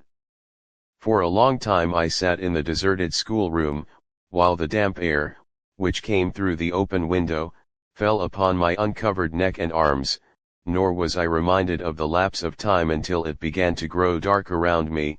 Then hastily throwing on my things, I started for Mr. Randall's, wetting my feet, for I had no rubbers with me. As the result of this, when I awoke next morning I was conscious of a pain in my head, a soreness in my throat, and an aching of my back, quite as unexpected as it was disagreeable. I had taken a violent cold, and Mrs. Randall, when she saw how pale I was and how faint I appeared, said I must not go to school. George, she said, would go and tell the scholars, and I must stay there until my father came for me at night as had been arranged the week before. To this plan I finally yielded, and all the day long I hovered over the fire, which, in the little sitting room, was kindled for my comfort. At night, when my father came for me, I was almost too weak to stand alone, but the excitement of riding imparted to me an artificial strength, which wholly deserted me the moment I reached home, and for many days I kept my bed, attended by Dr. Clayton, who accidentally heard of my illness, and who came daily to see me. Grandma, who was something of a nurse, proposed several times that he be dismissed, saying, he only made me worse, for I was always more feverish and restless after one of his visits. But the doctor, to whom she one day made the suggestion, said he should not leave me until I was well, and when she asked him how he accounted for my rapid pulse and flushed cheeks, whenever he was present, he very gravely replied, that possibly my heart might be affected. The symptoms seemed much like it, adding, as he saw the look of concern on Grandma's face, but I think I can cure that, don't you, Rose, turning to me, and taking my hand to see how fast my pulse did beat. After this, Grandma made no further objections to his visits. If Rose had the heart disease, and he could cure it, he ought to do so. But, alas! For the heart disease, which feeds upon the smile of one who, when sure that he holds it in his grasp, casts it from him, as children do a long-coveted toy, of which they have grown weary. On a pleasant May morning, in the spring succeeding the events narrated in the last chapter, the door of Dr. Clayton's office was locked against all intruders.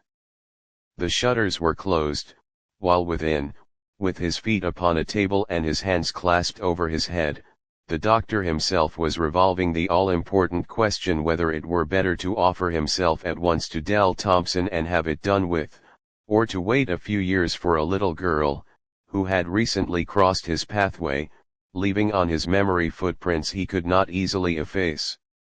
For the benefit of any young man who may be similarly situated, we give a portion of his reasoning, as follows. Now, I am as positive as a man need be that I can have either of them for the asking, therefore, in a case which involves the happiness of one's whole life, it behooves me to consider the matter well. To be sure, if I follow the bent of my inclination, I am decided at once, but then, marriages of convenience sometimes prove just as pleasant as those of pure love, and so I'll go over with the pros and cons of both, deciding upon the one which has the most of the former. First, then, there's Rose, a most beautiful name. Only think how refreshing it would be after riding 10 or 12 miles, visiting Farmer Stubbs or Widow Grubbs, to know there was a Rose watching for your return. Yes, her name is in her favor. Here the hands came down from the head, and wrote one pro against the name of Rose, after which they resume their former position, and the doctor goes on with his soliloquy. She is frank, artless, unassuming, means what she says. In short, she is perfectly natural, and I always feel refreshed after a talk with her. Makes pro number 2. Then she is so wholly unselfish in her affection for me, loves me so devotedly, sees no fault in me whatever, thinks me handsome, I dare say, and all that. Here, glancing at himself in a little mirror opposite, and smoothing his shining mustache, the doctor waxes eloquent on said Rose's supposed admiration for him, writing down, in the heat of his excitement, 2 pros, making in all 4.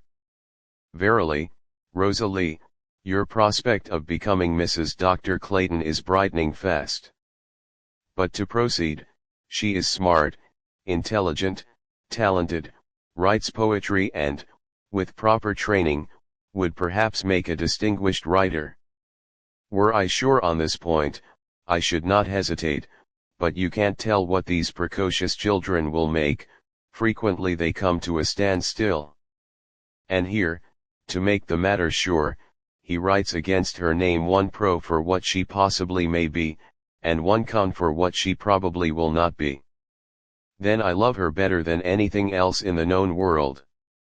I do, that's a fact, but she's young, only 14, and before she's old enough to marry she may change 40 times, and that would kill me dead. Puts down one pro for his own love, and one con for Rose's possible inconstancy. But she is poor, or, her father, they say, is worth only about 5,000. He already has 9 children, and there's time enough for 3 or 4 more. 13 into 5,000 makes long division, a rule I never fancied, too poor altogether. And against Rose's name there is con number 3, long and black, with the shadow of her 4 unborn brothers, who, by the way, never came in for a share of the 5,000. Then her family connections, I do not suppose, are such as would add anything to my influence. Good, respectable people, no doubt, but not known in the world like the Hungerfords, Dell Thompson's maternal relatives.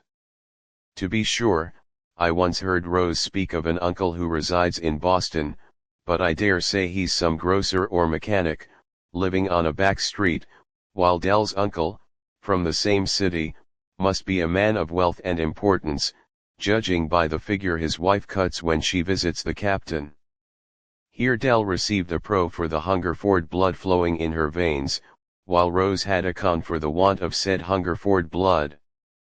Dell, too, has 10,000 of her own, or rather will have, when her grandmother dies, and there are not many young men who can jump into that fortune every day. Yes, 10,000 is a decided temptation.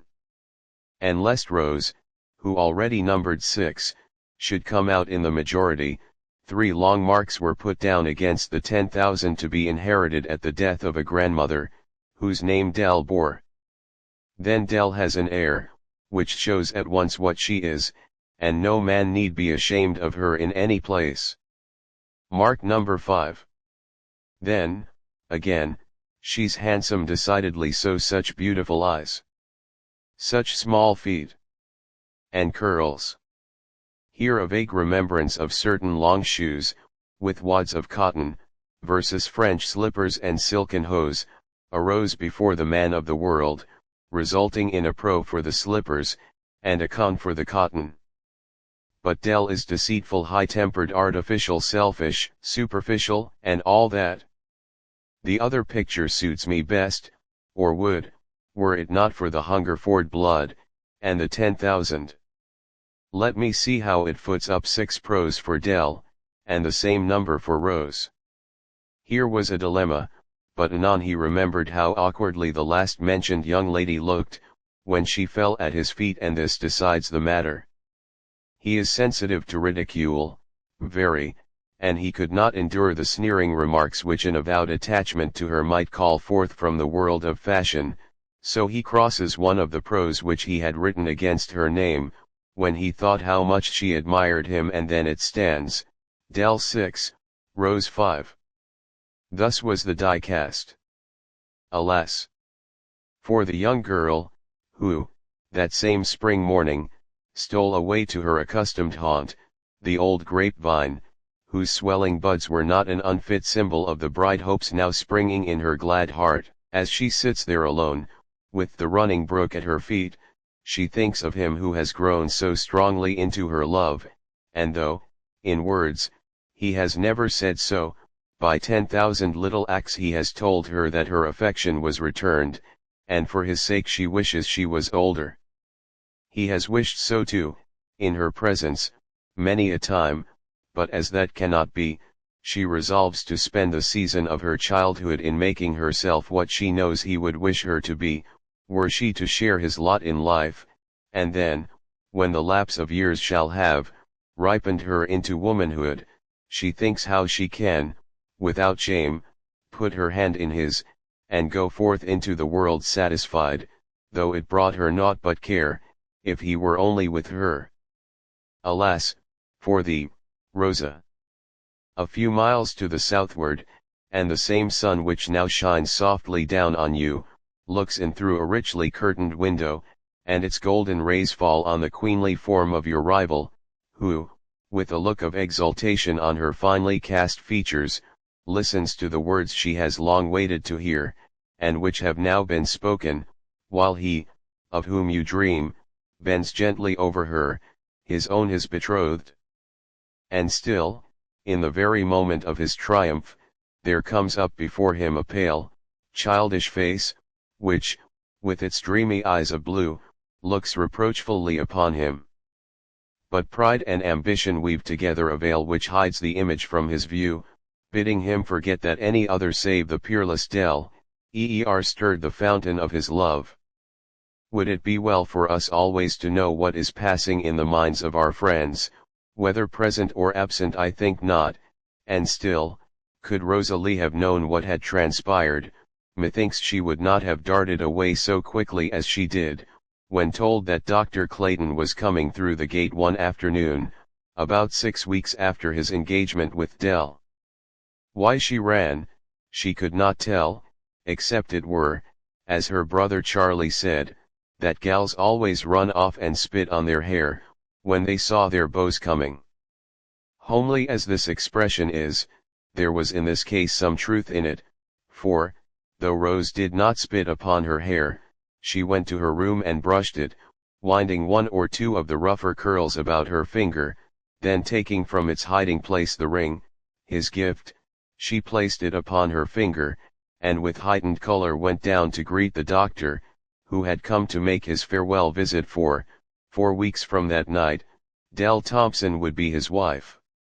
Long had he debated the propriety of seeing Rose again, conscience bidding him leave her alone, while inclination clamored loudly for one more quiet talk with her, one more walk by moonlight, one more look into her childish face, and then he would leave her forever, never again suffering a thought of her to come between him and the bride of his choice. And for this purpose he had come, but when he saw how joyfully Rose met him, and how the bloom deepened on her usually pale cheek, his heart misgave him, and for the first time, he began to realize the wrong he had done her.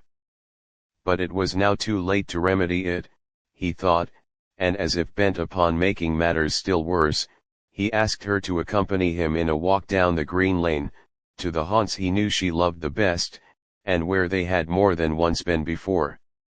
Oh, that walk, how long it lingered in the memory of Rose, for never before had the doctor's manner been so marked, or his words so kind as when, together they sat upon the moss-grown bank, beneath the spreading vine, while he talked to her of the past, of the happiness he had experienced in her society, and which he said would be one of the few green spots, to which, in the years to come, he should look back with pleasure. Then drawing her so closely to him that her head almost rested upon his shoulder, he asked of her the privilege of once kissing her before they parted. He did not say forever, but the rustling leaves and the murmuring brook whispered it in her ear as she granted his request, shuddering the while, and wondering at the strangeness of his manner. Possibly he had it in his mind to tell her, but if so, he found himself unequal to the task, and he left her without a word of the coming event, of which she had not the slightest suspicion. Chapter XMRS Dr. Clayton. Although Meadow Brook and Pine District were distant from each other only 4 or 5 miles, there was between the two neighborhoods but little communication, and this, added to the fact that Aunt Sally Wright was confined to her bed, was undoubtedly the reason why the news of the approaching nuptials did not reach us until the week before the time appointed for them to take place. It was a warm sultry day in July, that Aunt Sally, who was now convalescent, sent us word that she would visit us that afternoon, if it was perfectly convenient, the little girl who brought the message, adding that Miss Wright said Miss Lee needn't put herself out an atom, as she wanted a bit particular what she eat. Of course it was convenient, and about 1 o'clock she came, talkative and full of news as ever.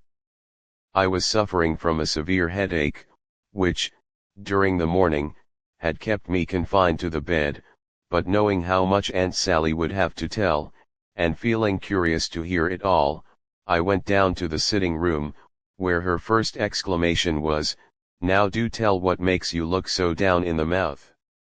I was about to tell her of my headache, when she prevented me by continuing, "But law, it's no wonder, seein' you've lost the doctor slick and clean." A dim foreshadowing of the truth came over me, but with a strong effort, I controlled my feelings, and in a very indifferent manner, asked her what she meant.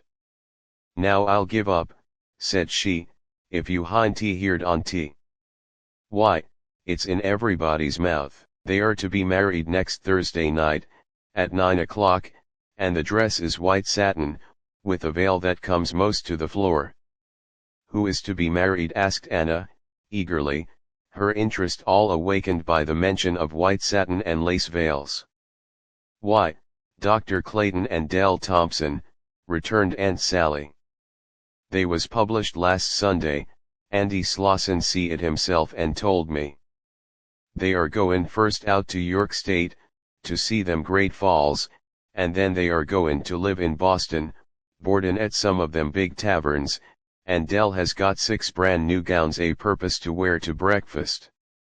Here Aunt Sally paused for breath, while Anna asked who was invited, and if it was to be a large wedding. "I don't know how large," said Aunt Sally, "but it's pretty likely all the upper crust'll be there. I hain't been invited, 'cause they think I'm sick, I s'pose, but goodness alive. Look at Rosa," she continued, pointing towards me, who, weary and faint, had laid my head upon the window stool. "She's got the sick headache," said Anna, while Lizzie, with a delicate tact, for which in my heart I blessed her, came up to me, saying, "I don't believe you are able to sit up, I'd go to bed." Glad of any excuse to be alone, I left the room, going to my chamber, where I wept myself to sleep. When I awoke the sun had set, but I heard the voices of the family below, and once when I thought I caught the sound of Dr. Clayton's name, I involuntarily stopped my ears to shut out the sound. A moment after, the door of my room was softly opened, and Carrie came stealing in on tiptoe. Learning that I was awake, she advanced towards me, holding to view a note, which she said had been left there for me by Captain Thompson's hired man, and was an invitation to the wedding. It was still sufficiently light for me to see, and leaning upon my elbow, I read on a card, that Mrs. Thompson would be at home from 8 to 11 on the evening of the 25th, while in the corner were the names of Dr. Clayton and Dell Thompson. There was no longer a shadow of hope, it was all true, and he had insulted me with an invitation to witness his marriage with another. I did not know then, as I afterwards did, that the invitation was purposely sent by Dell to annoy me. For a moment I forgot my headache in my anger, but ere long it returned in all its force, and if the next day my headache continued with unabated severity, it was not without a sufficient cause, for sleepless nights are seldom conducive to one's health. Of course I did not attend the wedding, which was said to have been a brilliant affair, the bride and the table looking beautifully, while the bridegroom, it was rumored, was pale and nervous, making the responses in a scarcely audible tone of voice. The next morning, between 8 and 9 o'clock, as I was on my way to school, I met the traveling carriage of Captain Thompson, which was taking the newly married couple to the depot. John was driving, while on the back seat, with his arm partly around his bride, was the doctor. My first impulse was not to look at them, but this act pride forbade, and very civilly I returned the nod of Dell, and the polite bow of the doctor, whose face turned crimson when he saw me. A moment more, and a turn of the road hid them from my view, then seating myself upon a large flat stone, beneath a tree, where were the remains of a playhouse built by my own hands only the autumn before, I cried out loud, thinking myself the most wretched of beings, and wondering if ever anyone before had such trouble as I. As nearly as I am able to judge, I was taking my first lesson in love sickness, a kind of disease which is seldom dangerous, but, like the toothache, very disagreeable while it lasts.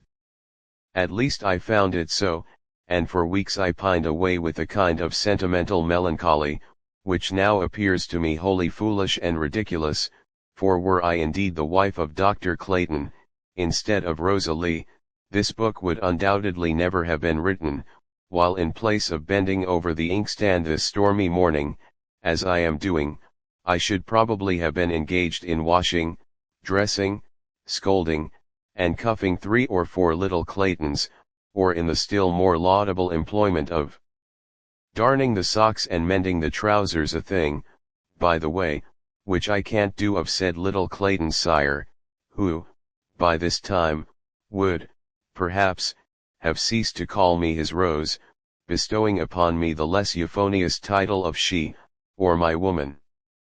The bridal party had returned from the Falls, and after spending a week or more at Captain Thompson's, the doctor took down his sign, boxed up his books, pills, powders, and skeleton, which some called his anatomy, while Dell packed up her 6 morning gowns with hosts of other finery, and then one day in August they started for Boston, where the doctor hoped for a wider field of labor, fully expecting to be aided by the powerful influence of Mr. Marshall, his wife's uncle, whose high station in the city he never once doubted.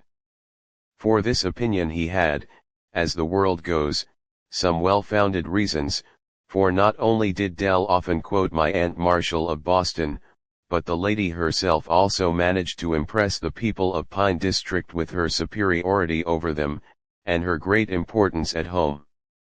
Notwithstanding that she frequently spent several weeks at Captain Thompson's, she still could not endure the country. The people were so vulgar, 'twas so dull there, and no concerts, no operas, no theatres, no star actors, no parties, and more than all, no dear, delightful old common, with its shaded walks and velvet grass. Of course Dr. Clayton, in thinking of her city home, fancied to himself a princely mansion on Beacon Street, overlooking the dear, delightful old common, and it is scarcely more than natural that his heart expanded with some little degree of pride, as he saw in contemplation the dinner parties, evening parties, soirees, etc., which he confidently expected to attend at said princely mansion. At first he had entertained a faint hope that he might possibly board with his new uncle, but this idea was instantly repelled by his wife, who did not seem so much inclined to talk of her city aunt as formerly. So it was decided that they should for a time take rooms at the Tremont.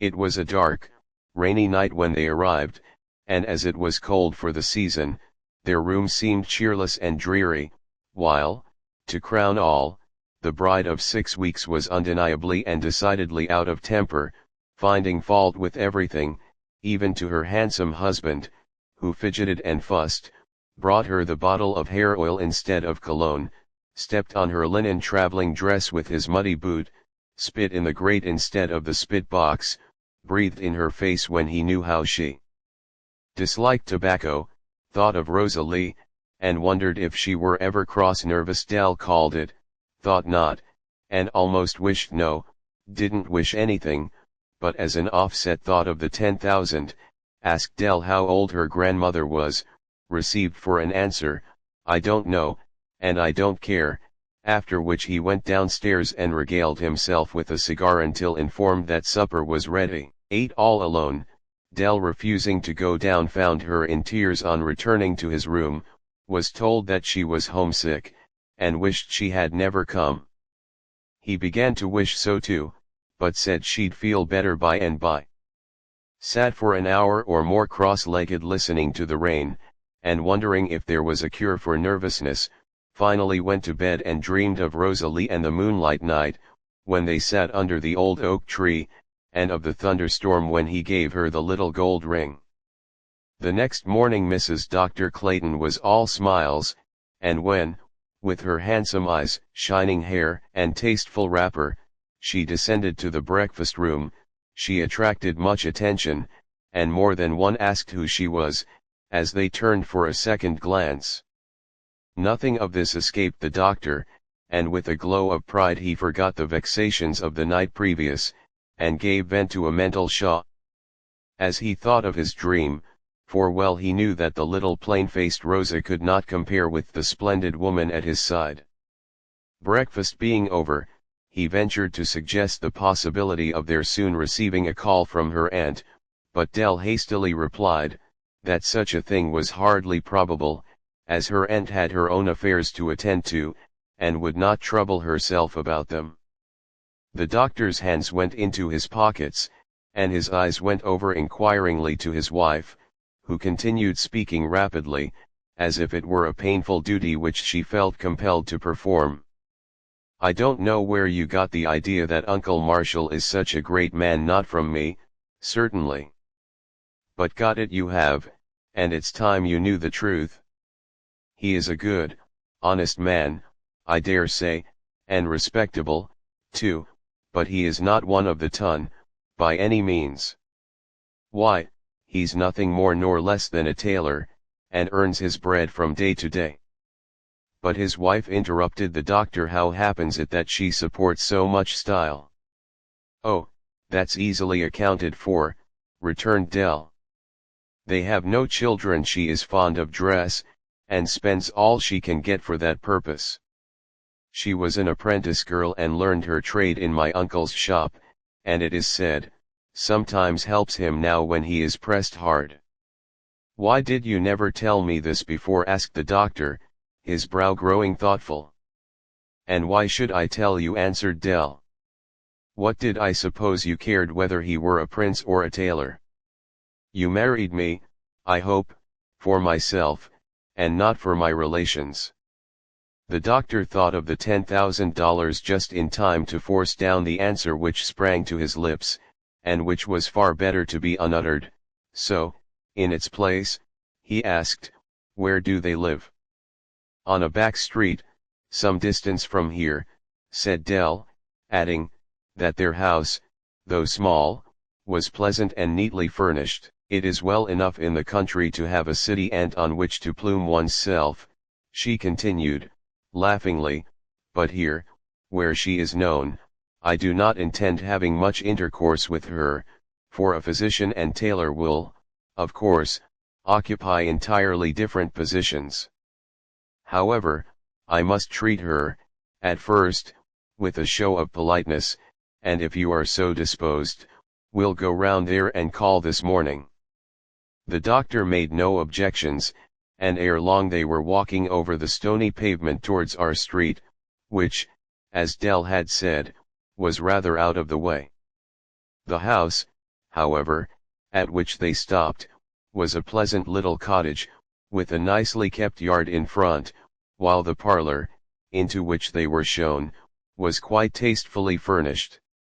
Mrs. Marshall herself answered their ring, appearing greatly surprised when she saw them, but not more so than Dr. Clayton, who would never have recognized the dashing lady of Pine District in the plain-looking woman, who, in a cheap calico wrapper, unbrushed hair, and checked apron, now sat before him, his aunt. And yet he could not help thinking her far more agreeable than he had ever seen her before. The truth was, that Mrs. Marshall was one of those weak-minded women who, being nothing at home, strove to make amends by making believe abroad, assuming everything in the latter and nothing in the former condition. Consequently, she, who in the country was proud and overbearing, affecting ignorance of the most trivial matters, was, at home, a comparatively quiet, domestic woman, doing her own work, and, aside from being a little jealous and envious of her more fortunate neighbors, generally minding her own business. After the first flutter of meeting the doctor was over, she became herself again, and set about entertaining them to the best of her ability, inviting them to stay with her to dinner, and urging as an inducement, that she was going to have peaches and cream for dessert.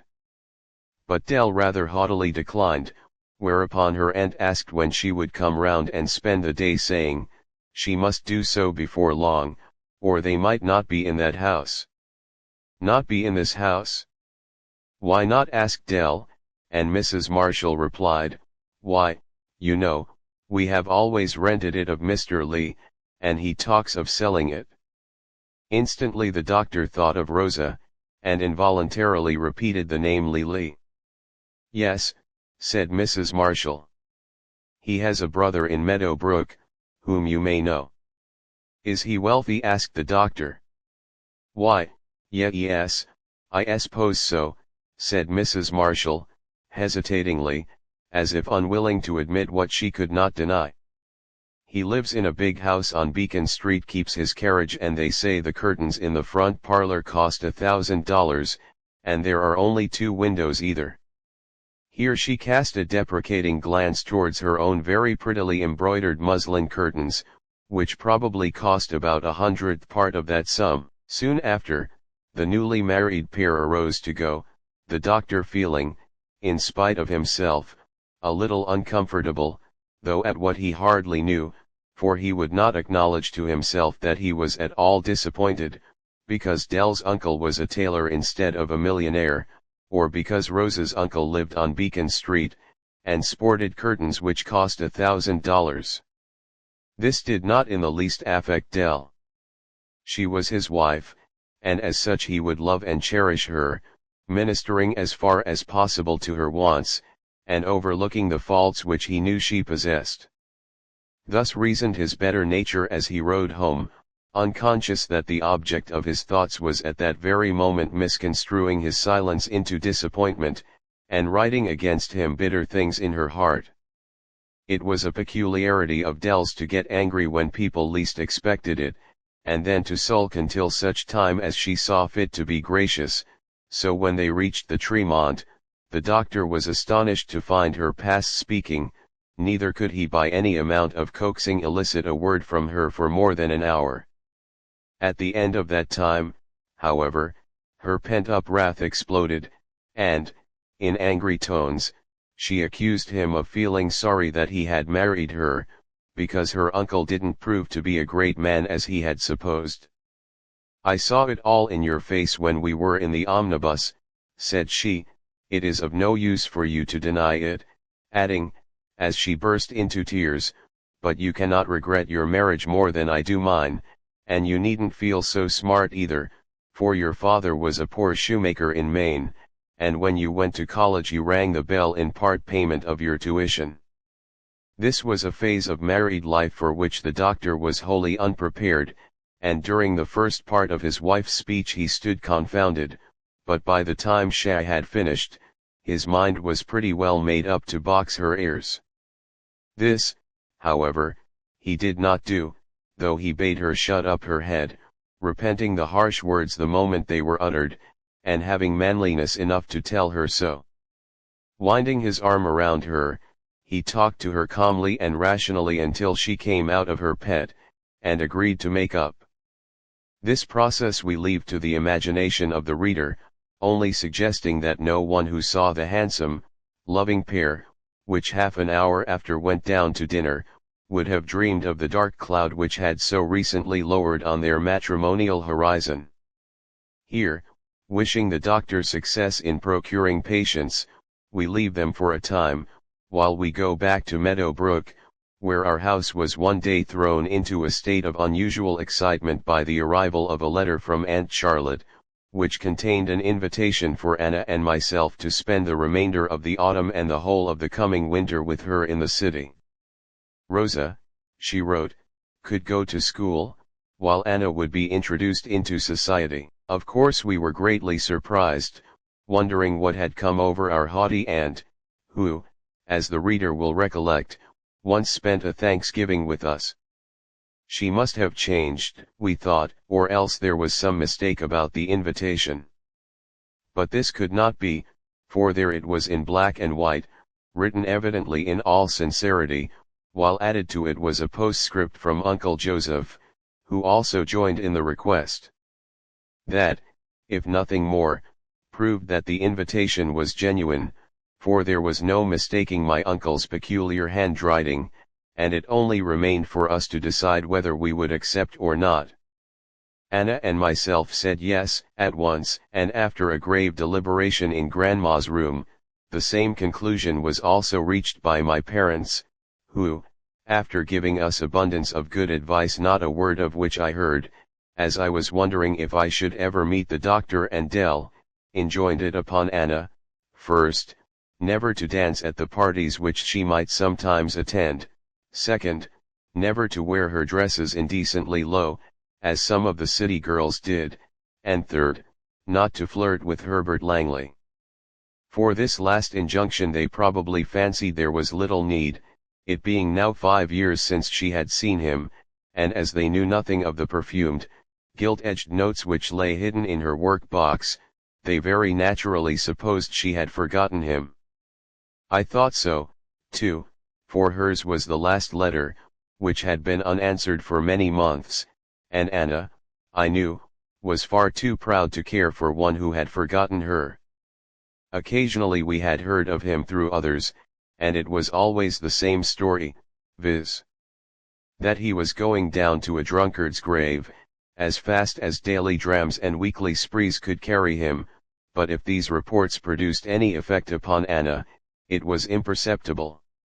She was now 20 years of age, and was a fair, delicate-looking girl, whom some called proud, others cold, and a few selfish, but this last I deny, for though she might appear so to strangers, there was not in our whole family, if I except brother Charlie, one who would sacrifice more of their own comfort for that of another than would my sister Anna, neither was there one whom I loved better, for though she was 6 years my senior, she always treated me as one nearer her own age, while I looked up to her as my oracle, thinking that whatever she did must necessarily be right. When it was decided that we were to go, the next important, and to me, most delightful task, was the looking over and fixing up of our wardrobes, which kept us busy for some time. As Anna was to go into society, she of course had nearly all the new things, and much as I loved her, I must confess to a feeling of envy when I saw the black silk, blue merino, crimson, and brown delaine, etc., which were purchased for her, while I was put off with her old dresses, made over as good as new, but when I too, was presented with a blue merino by Charlie, who was now a clerk in one of the Meadow Brook stores, all my bad feelings left me, and with great alacrity I assisted in the preparations. It was a lovely day late in October, that old Sorrel stood at the door ready to convey us to the depot. This was the first time I had really left home, and when I saw the tears in my mother's eyes, and the trembling of Grandma's whole body, when Juliet held me so long to her bosom, when Lizzie and Carrie stole from me a hasty kiss, and then ran off to hide their grief, when Charlie and John, who were both clerks, came down to the depot to bid us good-bye, affecting to be very manly, notwithstanding that their chins quivered, and when, last of all, my father's fervent "God bless you, my children," resounded in my ears, I began to have a faint idea of the bitterness there is in parting, be it but for a few months. As we expected, we found our uncle's carriage at the depot in Boston, and ere long we had reached his house in Beacon Street. I remember the thrill of delight which I experienced, when first I entered my Aunt Charlotte's stylish house, and felt that it was to be my home, at least for a time. Everything was in perfect order, and for an instant I looked around me in silent wonder, almost forgetting to reply to the greeting of my aunt, who, in heavy brocade and long blue streamers depending from her head, met us kindly and hoped we were well. She had changed since last I saw her, but it was more the work of care than of time. She was much thinner, and the crow tracks around her eyes were now decidedly deep-cut wrinkles, while her hair was here and there streaked with more than one silver thread. My uncle was still the same good-humored, pleasant man, a little afraid of his wife, it may be, but evidently master of his own house. I glanced around for Herbert, but he was not there, and when, on Anna's account more than my own. I asked for him. I was told that he was down street, but would soon be home. Ringing a bell, my aunt bade the girl who appeared show the young ladies to their rooms, which proved to be a large airy chamber with a bedroom, dressing room, and closet adjoining. After a hasty toilet we again returned to the parlor, where we found a tall, richly dressed young man, whom I should never have recognized as Herbert Langley. He was much altered from when I last saw him. There was a deep flush on his cheeks, which had reached even to his nose, while the eyes I had once thought so handsome were watery and unsteady in their movement. On the whole, however, he was still what some would call good-looking. He was sitting with his back to the door, but at the sound of our footsteps he turned around, and coming towards us, welcomed us most cordially to Boston, calling us cousins, and claiming a cousin's privilege of kissing us, me once, and Anna 3 times, if not 4. She was a little piqued at his neglect in answering her last letter, and wishing to show proper resentment, she drew back rather haughtily, as if wondering how he dare take such liberties. This he readily perceived, and instantly assuming an air quite as indifferent as her own, he turned towards me, hardly noticing her again, though it was easy to see that the reserve of both was merely affectation. That evening he was gone until 9 o'clock, and when he entered the parlor, I noticed on the face of my aunt the same anxious expression which I remembered having seen there, when, from our sitting-room window, she watched his return. But he was perfectly sober, and with a sigh of relief she resumed her work, while he, coming round to my side, startled me by saying that he had just met with a friend of mine, Dr. Clayton.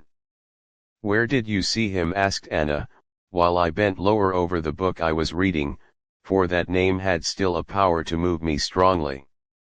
"Why," answered Herbert, "Tom Wilson, an old schoolmate of mine, boards at the Tremont, where he is now lying very sick.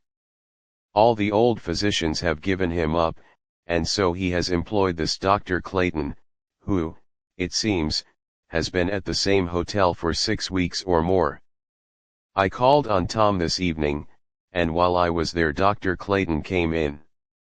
In the course of our conversation he spoke of Meadow Brook, and then, as a matter of course, I said there were now in our family 2 young ladies from that place. When I mentioned Rosa's name, he turned almost as white as Tom himself, and if she were not so young, I should be inclined to think there was something between them. What do you say, cuz?"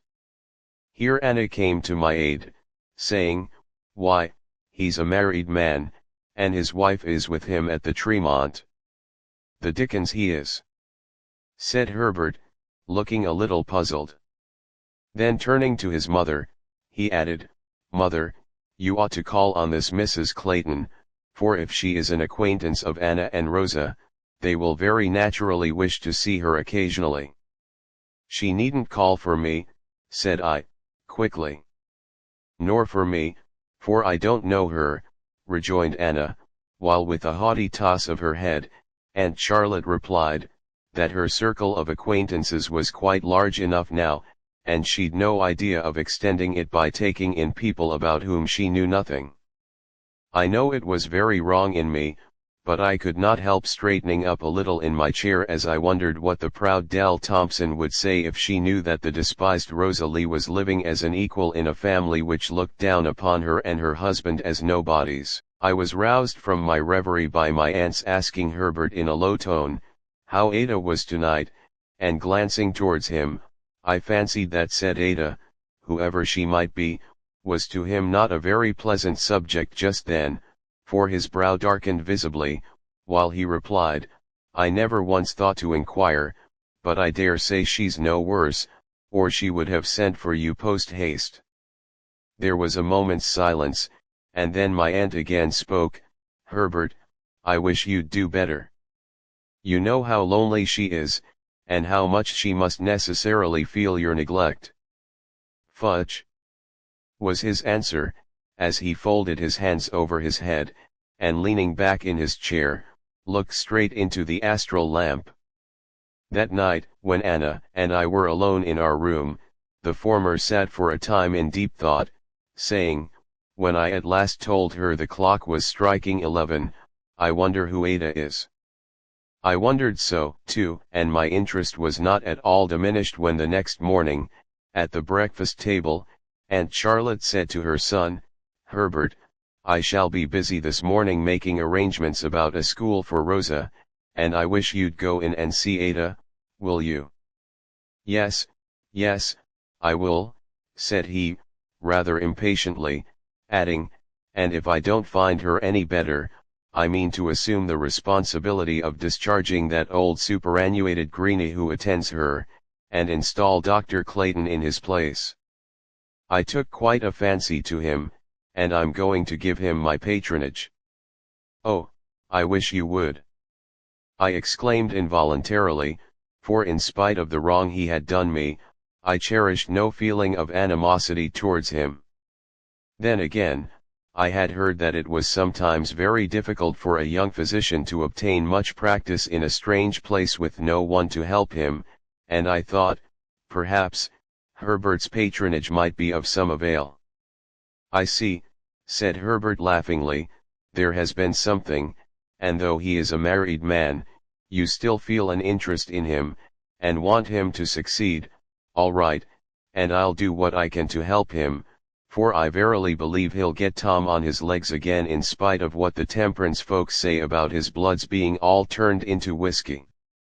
At these words a shadow passed over Aunt Charlotte's face, but it was soon chased away by the next remark of Herbert, which was, "Ain't you glad, mother, I reformed before I got to be as bad as Tom? Why, girls," addressing Anna and me, "I haven't drank a drop since how long is it, mother?" Since I left off drinking, he could not say, so he finally added, "left off imbibing occasionally." There was a look of happiness on that mother's face, as she replied, "Almost a year." Yes, 'twas almost a year since her son had tasted ardent spirits, and had she not good reasons for thinking he would never fall again? Assured of this fact, how proud she would have been of her only boy, for, aside from this great error, he possessed many noble, generous qualities, and during my stay in Boston, I found that, in spite of his well-known habits, he was a pretty general favorite. Oh, how lovingly my aunt looked after him when he went out, and how earnestly she watched him when he came in, and all the while she was tempting him beyond what most men could bear, for regularly on her dinner table appeared either porter, champagne, or Madeira, one taste of which would set him all on fire.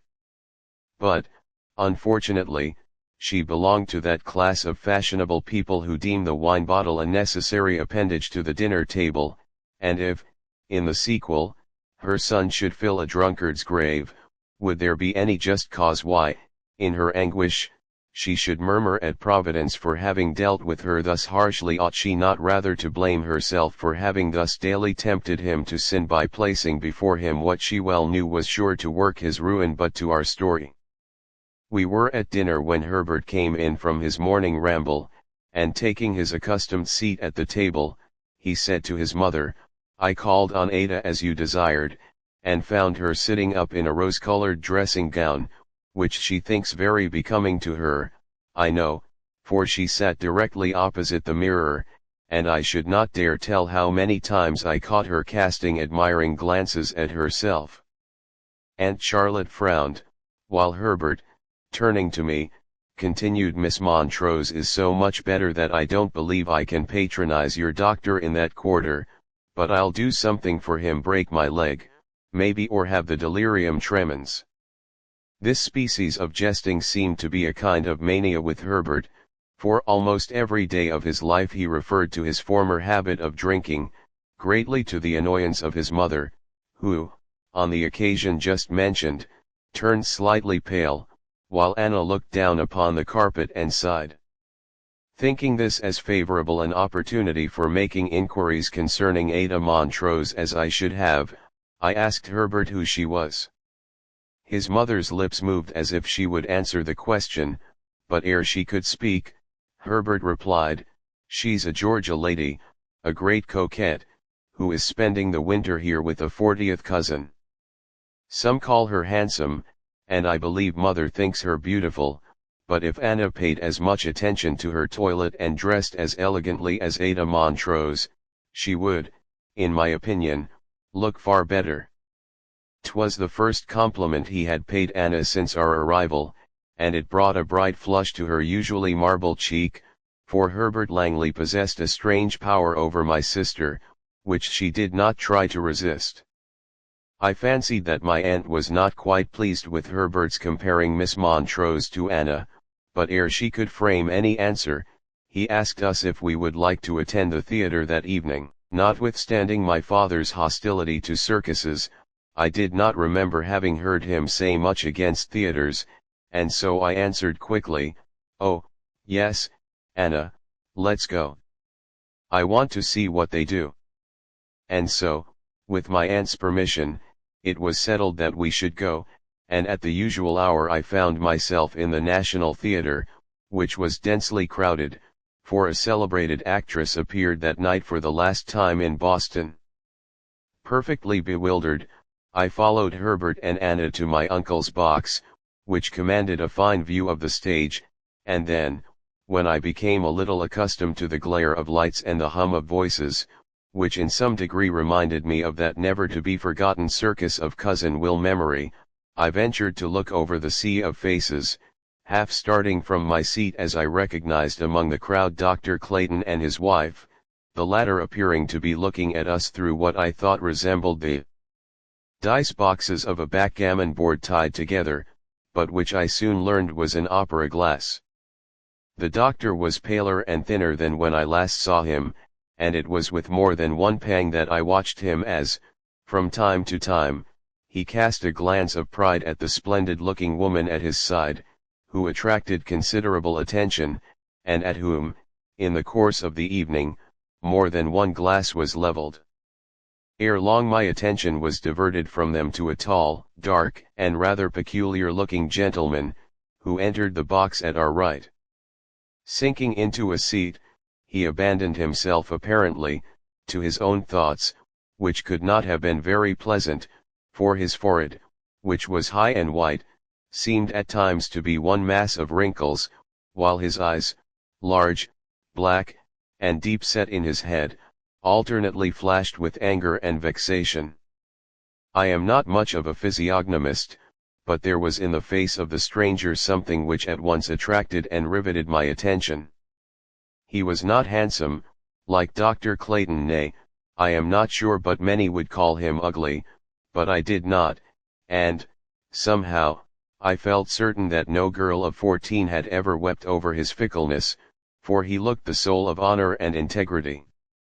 Gradually, too, as the play proceeded, the expression which I had at first observed passed away, his dark eyes lighted up, and when, at last, a bright smile broke over his face, I pronounced him far better looking than the doctor, who was fast losing ground in my good opinion. The play was The Lady of Lyons, and though I was familiar with the story, I seemed now to hear it for the first time, so fully did I enter into the feelings of the heroine, Pauline, whose distress I could not believe was feigned.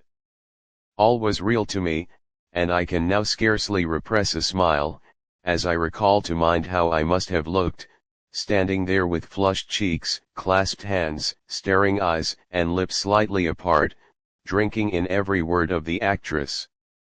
Once Anna pulled my dress, whispering to me, "Do sit down, Rosa, they are all looking at you, and Mrs. Clayton is laughing and pointing you out to her husband." I didn't care for Dell Thompson, or the doctor either, and so I said, while at the same time I glanced towards the stranger, whose eyes were fixed upon me with an expression I could not fathom. He was not making fun of me, I was sure of that, but as if there were a magnetic influence in his look, which I could not resist, I dropped into my seat, and remained motionless until the closing scene, where, with a piercing shriek, Pauline rushed into the arms of her husband. Then there came over me the same sensation which I had experienced years before in the old schoolhouse at Meadow Brook.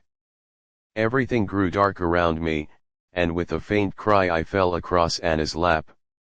I was not entirely unconscious, for I have a dim remembrance of being led from the heated room, the close atmosphere of which had probably helped to bring on my faintness. The cool air outside revived me in a measure, but it was the mesmeric touch of two large, warm hands which fully restored to me my faculties, and, looking up, I saw bending over me the gentleman in whom I had been so much interested. Dr. Clayton, too, was there, looking worried and anxious, but instinctively leaving me to the care of the stranger, who seemed to know exactly what to do. "You are better now, I think," said he, gazing down upon me with his deep black eyes, and adding, with the same peculiar smile I had before observed, "Miss S. acting seldom receives so genuine a compliment as this. I imagine she ought to feel flattered." At this moment a loud stamping and hallooing came to my ear, and, pulling Anna's shawl, Herbert exclaimed, "Come, let's go in again, they are calling back the dancing girl, and I wouldn't miss it for anything. Come, Rose, you want to see it all, and we'll stand right by the door." I felt perfectly well, and started to follow him, when something in the stranger's face arrested me, for it seemed to say, I wouldn't go. But he did not speak, and bowing to me very politely, he walked away, while I went after Herbert and Anna, reaching them just in time to witness a part of Mlle Lizette's dance, which seemed to me a good deal like the performance of the circus girl, only a little more so, and I felt certain that Cousin Will, had he been there, would have pronounced her superior even to the boasted Albany girl. When at last it was over, and we were again leaving the room, Dr. Clayton, as if seeing me for the first time, offered me his hand, and in a low tone expressed to me his pleasure that I was to be in the city during the winter, adding, as he cast a furtive glance towards his wife, "You'll come and see me often, won't you, for I am very lonely." For an instant I felt a thrill of pride, to know that there was yet aught in me which could interest him, but 'twas only for a moment, and then there came up before me thoughts of the stranger, and owing to some unknown influence, which I shall not attempt to explain, the doctor's power over me was from that moment at an end, and though I still liked him, it was as I would like any friend who evinced a regard for me.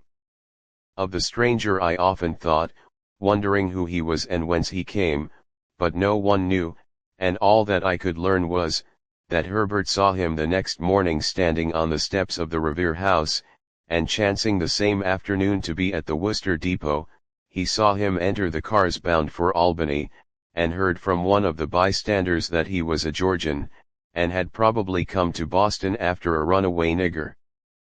Being a true-born daughter of freedom-loving Massachusetts, this intelligence of course had the effect of cooling my ardor somewhat, and wishing in my heart that every one of his negroes would run away, I banished him for a time from my mind. After many inquiries, and much consultation with her particular friend Mrs. Ashley, my aunt at last decided to send me to Madame S. school, while Anna, after a 2-week siege with dressmakers, was introduced into society, where, if she was not a reigning belle, she was at least a favorite, and more than once I heard the most flattering compliments bestowed upon her, while it was thought to be a pity that her sister was so plain and unpretending in her appearance. "Where's Anna? She'll go, I know," said Herbert, glancing around the room, and adding in a low tone, which reached my ear only, "and I'd far rather she would."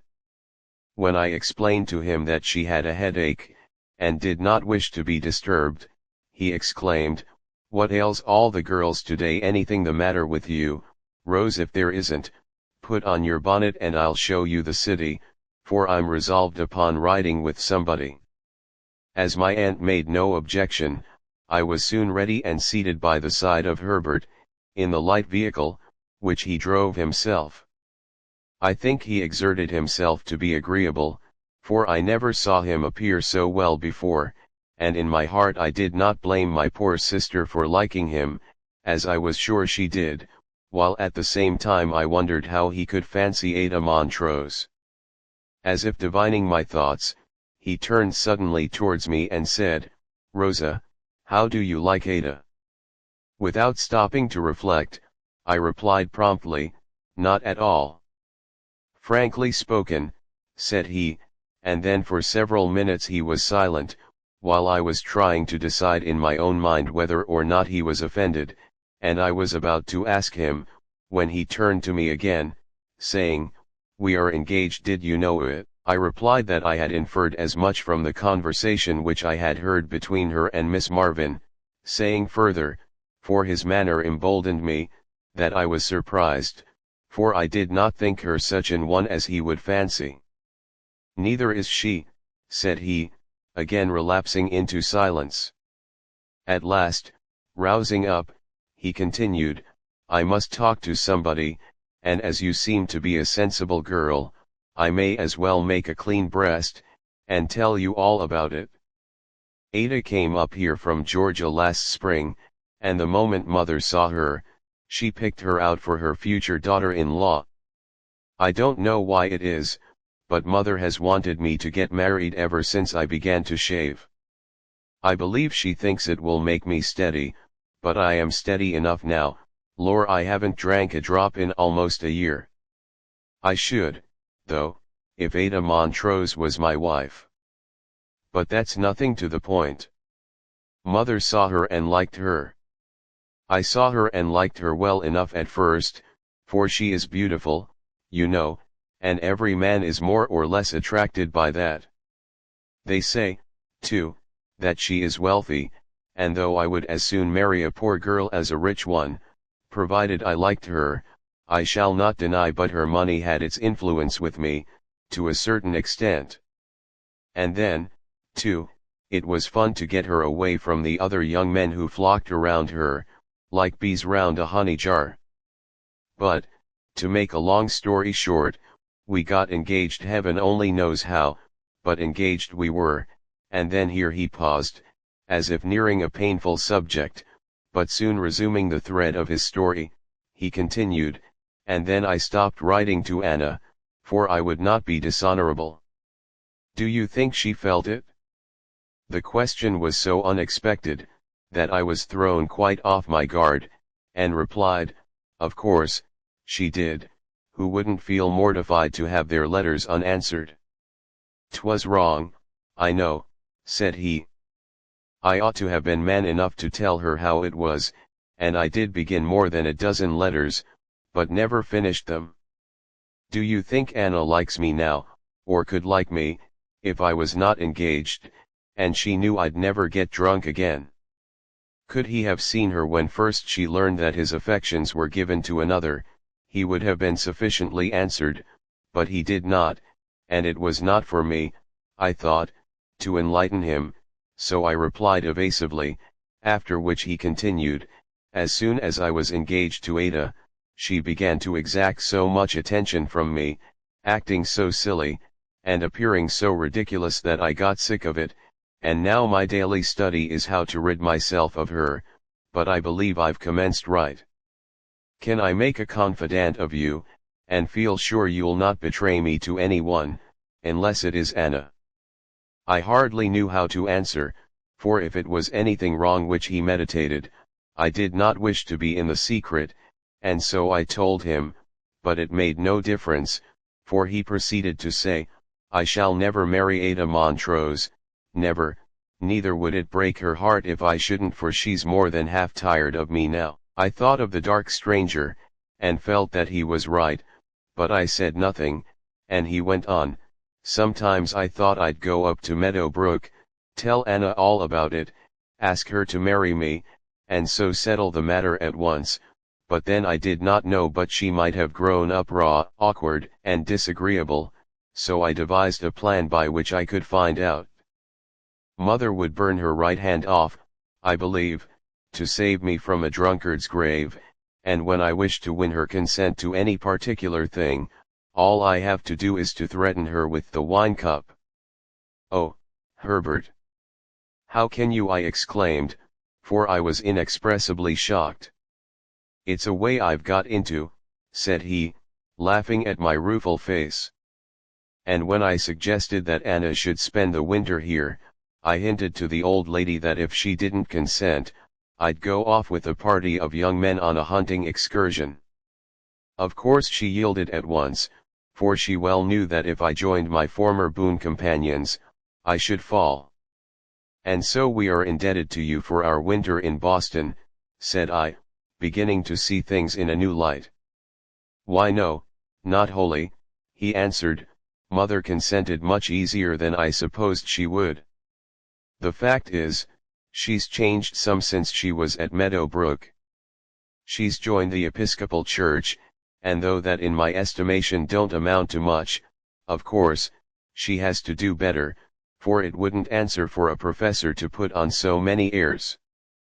As the daughter of a deacon, I felt it incumbent upon me to reprove the thoughtless young man, but it did no good, for he proceeded to say, "It's all true, and there's only one denomination who are sincere in what they profess, and that's the Methodist. They carry their religion into their whole life, while the Episcopalians, Presbyterians, and Baptists sit on different sides of the fence, and quarrel like fun about high church and low, old school and new, close communion and open communion, and all that sort of thing. I tell you, Rose, if I am ever converted and mother thinks I will be, I shall be a roaring Methodist, and ride the circuit at once." I was unused to the world, and had never heard anyone speak thus lightly of religion, but I knew not what to say, so I kept silence, while he continued, "But I am rambling from my subject. Mother is a different woman, if she does read her prayers, and as she has never known a word about my writing to Anna, she consented to her coming, without much trouble, saying she would try to make it pleasant for her, and proposing that you two should accompany her, and go to school. You can't imagine how delighted I was to find Anna what she is, and from the moment I met her in the parlor, Ada Montrose's destiny, so far as I am concerned, was decreed, that is, if I can secure your sister, and I think I shall have no difficulty in so doing, for notwithstanding her affected coolness, it is easy to see that I am not indifferent to her." It was in vain for me to argue that he was doing Ada a great wrong, for he insisted upon saying that he was not. She hadn't soul enough, he said, to really care for anyone, and even if she had, he would far rather commit suicide at once, than be yoked to her for life. She was so silly, so fawning, so flat. It was nearly dark when we reached home, and as the lamps were not yet lighted in the parlor, I went immediately to my room, where I found Anna lying upon the sofa, with her face buried in the cushions. I knew she was not asleep, though she would not answer me, until I had thrice repeated her name. Then lifting up her head, she turned towards me a face as white as ashes, while she said, motioning to a little stool near her, "Sit down by me, Rosa, I must talk to someone, or my heart will break." Taking the seat, I listened while she told me how much she had loved Herbert Langley, how she had struggled to overcome that love when she thought he had slighted her, and how when she saw him daily in his own home, it had returned upon her with all its former strength, until there came to her the startling news that he was engaged to another. "I cannot stay here," said she. "I am going home. I have written to Mother C., and she pointed to a letter which lay upon the table, and which she bade me read. It was a strange, rambling thing, saying that she should die if she stayed longer in Boston, and that she was coming back to Meadow Brook. "You can't send this, Anna," said I, at the same time tossing it into the grate, where a bright coal fire was burning. At this bold act of mine she expressed no emotion whatever, but simply remarked, "I can write another or go without writing." "And you indeed love Herbert so much?" I said. "Better than my life, and why shouldn't I?" she replied. He is all that is noble and good. Suppose he proves to be a drunkard, I queried, looking her steadily in the face, while she answered simply, and what then? Would that be harder to endure than a life without him? I know not whether the spirit of prophecy was upon me, or whether I felt a dim foreshadowing of my sister's wretched future, but from some cause or other, I proceeded to picture to her the sorrows of a drunkard's home and the utter degradation of a drunkard's wife, while she listened shudderingly, saying when I had finished, "God save me from such a fate." There was the sound of footsteps in the hall, and Herbert's voice was heard at the door, asking for admittance. He had often visited us in our room, and now, without consulting Anna's wishes, I bade him enter, going out myself and, leaving them alone.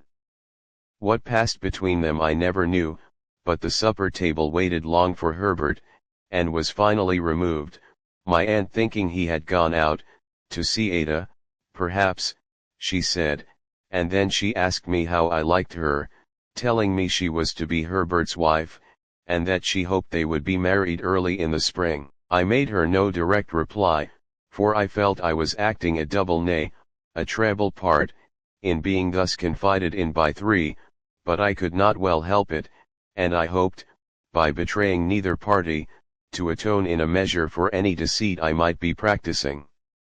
After that night there was a great change in Anna, who became so lively and cheerful that nearly all observed it, while Herbert's attentions to her, both at home and abroad, were so marked as to arouse the jealousy of Ada, who, while she affected to scorn the idea of being supplanted by that awkward Lee girl, as she called her, could not wholly conceal her anxiety lest the Lee girl should, after all, win from her betrothed husband.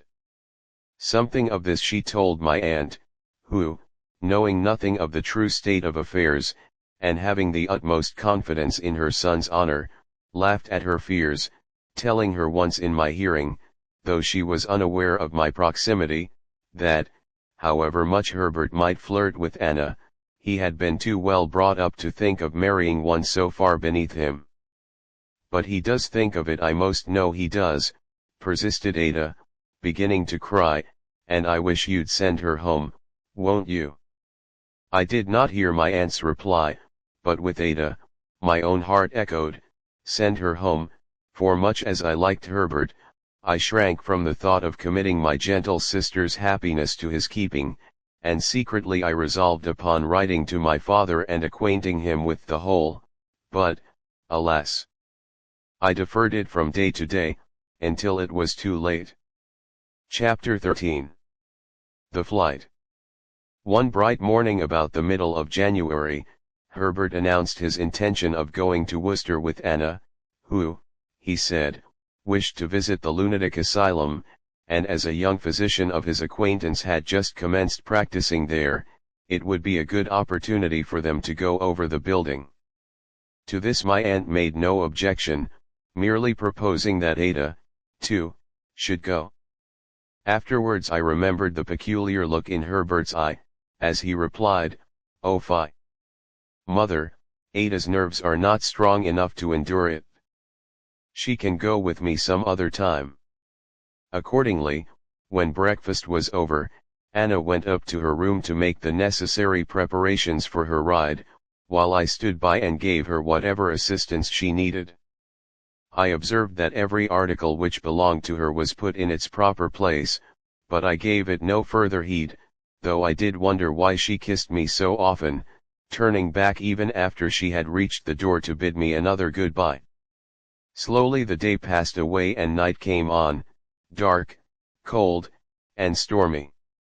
Even now, as I write, I can recall to mind the gloom which pervaded my spirits, as I listened to the sound of the sleet and hail, which drove past the window, where I had watched so long for their return. 7, 8, 9, 10, was rung from more than one church dome, and then we gave them up, for the shrill whistle of the last train on which they would be likely to come, had long since sounded in our ears.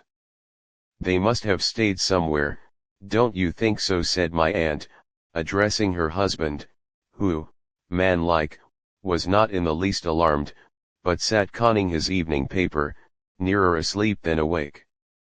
"Of course they have," said he, looking up at his wife's inquiry. "I wouldn't come in this storm, if I were in their places." That night I watered my pillow with tears, scarcely knowing why I wept, save that I felt oppressed with a sense of desolation, as if Anna was gone from me forever. The next day came and went, but it brought no tidings of the missing pair, and half unconscious of what she was doing, my aunt went from room to room, sometimes weeping and again brightening up, as she enumerated the many things which might have prevented their return. At evening, Ada came in, and my aunt immediately began urging her to spend the night.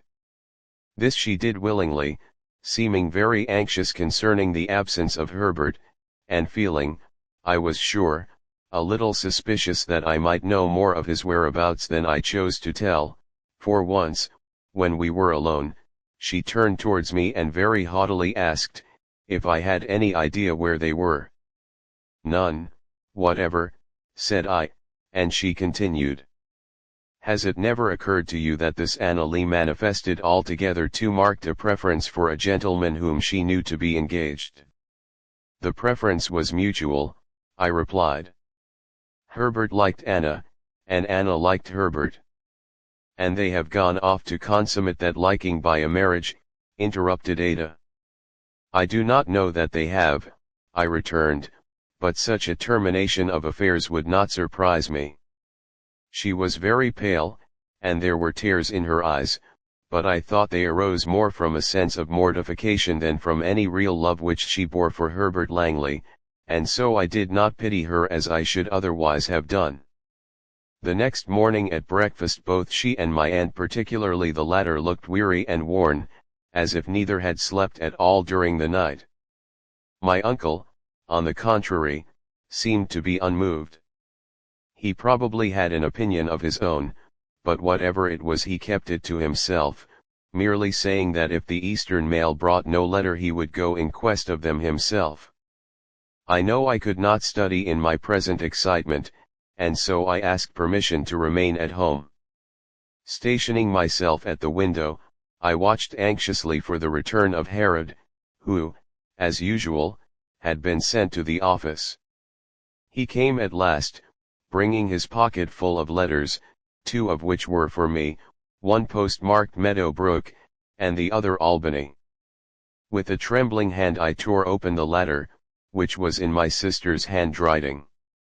Glancing at the signature, my fears were confirmed, for there stood the name of Anna Langley in Herbert's bold dashing hand. She had refused to write it thus, he said, in a postscript, and so he had done it for her. The letter contained no apology from either for what they had done, but merely informed me of the fact that instead of stopping in Worcester, they had gone straight on to Albany, which they reached about 6 o'clock, going to the Delevan house, where in less than an hour they were husband and wife, Herbert's old comrade, Tom Wilson, accompanying them, and being a witness of the ceremony. What affected me more unpleasantly than all the rest, was the derisive manner in which Herbert spoke of Ada. "Give her my love," he said, "and tell her not to feel too badly. I'd like well enough to marry her, too, but under the present laws a man can't have two wives, unless he joins the Mormons. Maybe I shall do that sometime, and then I'll remember her." Of his mother he wrote differently, and though there was no cringing, no acknowledgement of wrong, he spoke of her kindly and respectfully, saying, he hoped she would love his Anna for his sake. Of course I could not tell Ada what he said of her, neither was it necessary, for guessing the truth from my face, she came up softly Early in March, as I was one Saturday morning seated with my aunt in her pleasant, cozy sewing room, a little boy brought me a note from Dell Clayton, in which she requested me, if possible, to spend the afternoon with her.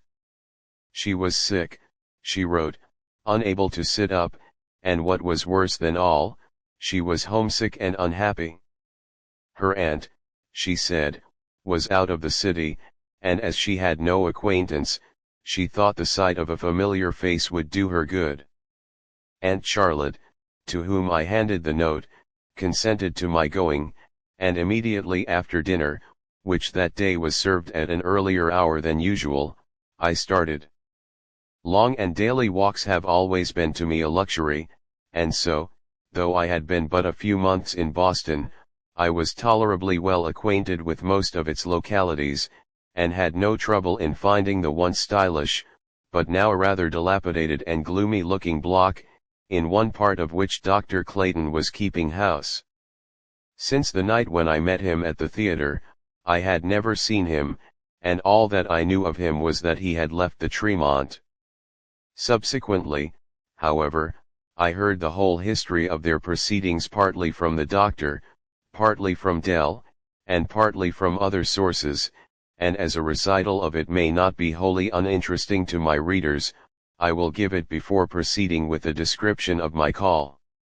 It seems that boarding at the Tremont was rather too expensive for a physician, whose patients were not so numerous as to be troublesome, and several times had the doctor proposed returning to his old place in Sturbridge, where everything was cheaper, but to this Dell objected, for she well knew it would be an admission that they could not succeed in Boston, and against this her pride revolted.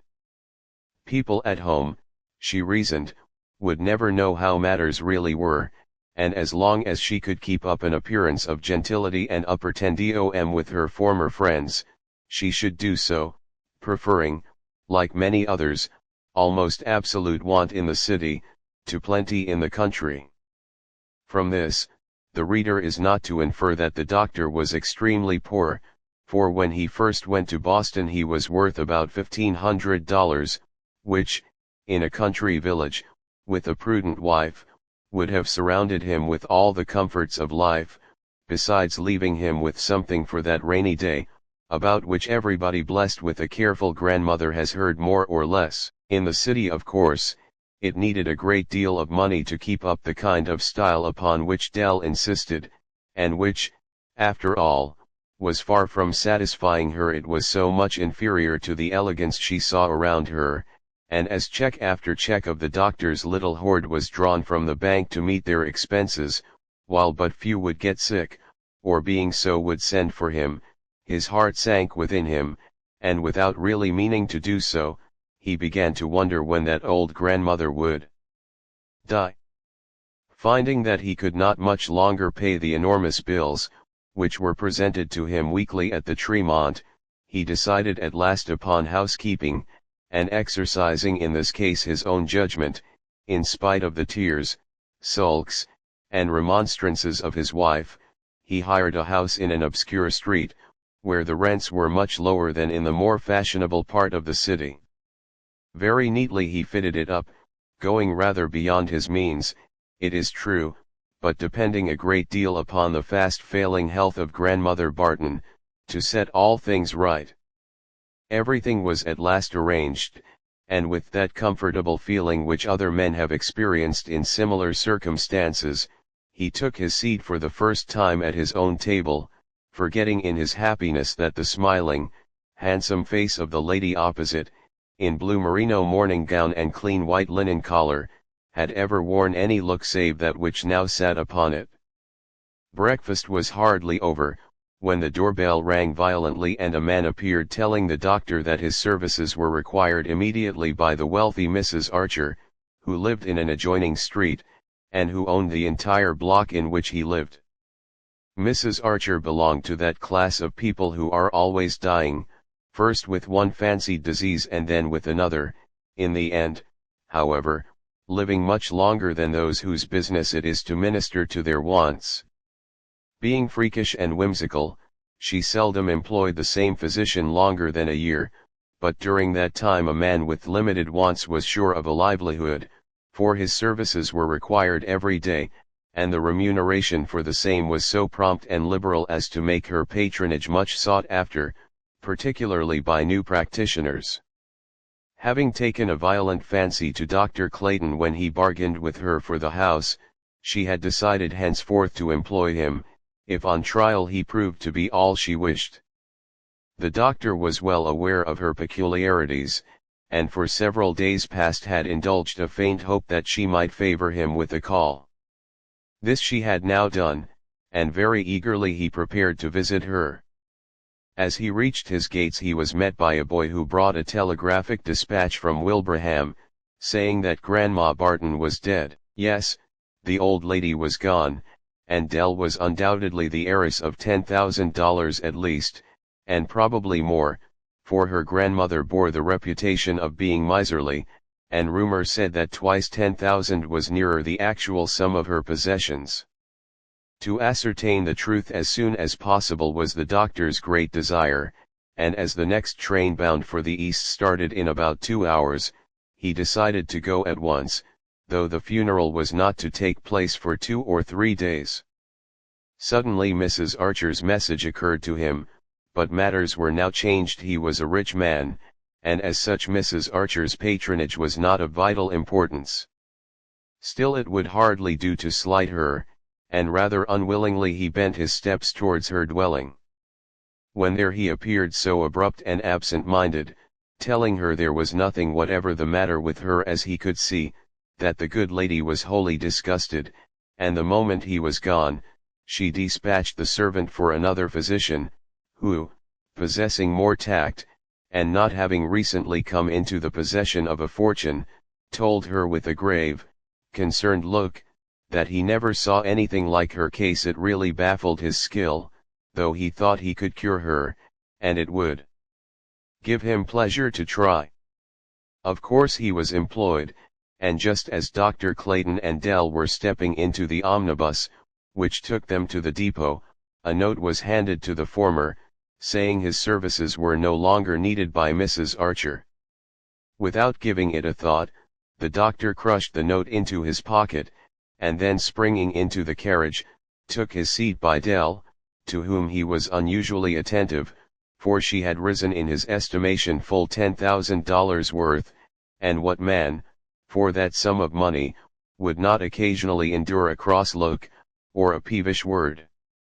Not the doctor most certainly, and when on reaching the depot, they found that the cars would not leave for half an hour or more, he could not resist her entreaties to go with her to a jeweler's, on street, where the day before she had seen such a beautiful set of cameos, earrings, bracelet, and pin to match. Then, too, they were so cheap, only 50. She knew he would buy them.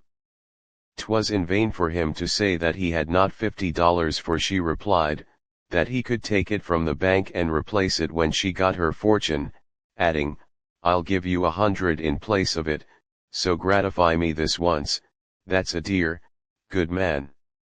Of course, the dear good man was persuaded, as many another dear good man has been, and will be again, by a coaxing woman. The cameos were bought, and in the best of humor the young couple took their seats in the cars which were soon bearing them swiftly towards the house of death. Very pleasant were the doctor's reflections as the train sped on over valley and plain. He was a fortunate, happy man, and if when they paused at the Meadow Brook station he thought for an instant of the girl Rosalie, her memory was to him like an idle dream, which had passed away in the golden beams of day. Arrived at Wilbraham Depot, they took a carriage for the village, which is about 2 miles or more from the railroad. The old brown shutters of the large wooden building, where Mrs. Barton had lived and died, were closed, and about the house there was no sign of life. But this was hardly different from what it had been during the old lady's life, for she was one who lived mostly within herself, seldom seeing company, though always sure to go whenever she was invited. Exceedingly penurious, she stinted her household to the last degree of endurance, and denied herself even the comforts of life, while her last request had been that her body might be suffered to remain in her sleeping room, so as not to litter up the parlor, or wear the carpet. At the head of the family was Mabel Warrener, a poor young girl, who for 3 years had lived with Mrs. Barton in the capacity of half waiting maid, half companion, and to her the neighbors now looked for directions. Anxious to pay all due deference to the wishes of her late mistress, Mabel at first said, let the body remain where it is, but when she reflected that the fashionable Mrs. Clayton from Boston, with her proud husband for so were they considered, would probably be there, she changed her mind, and the deceased was carried into the dark, damp parlor, where a fire had not been kindled for more than a year.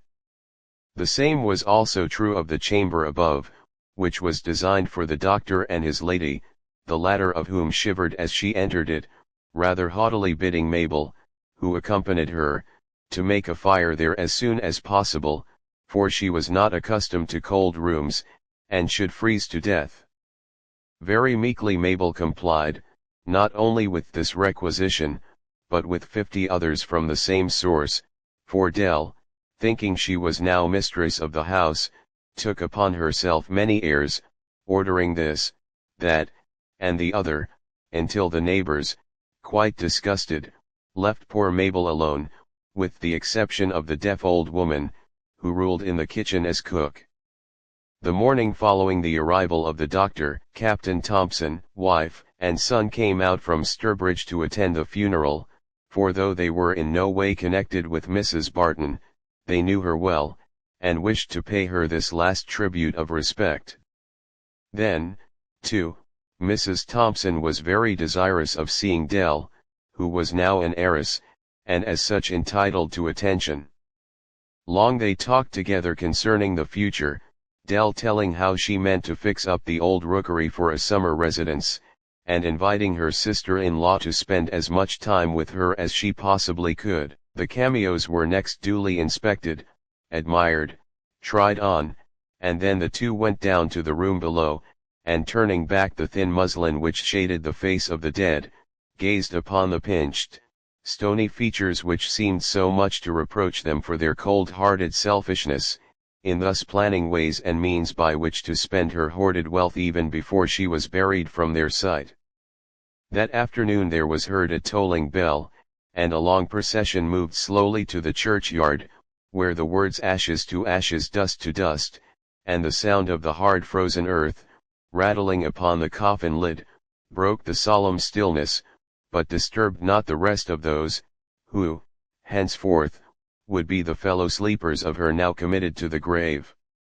When the party of mourners had returned to the house, the doctor began to speak of the necessity there was for his returning immediately to the city, at the same time hinting to Captain Thompson that if there was a will, he would like to see it.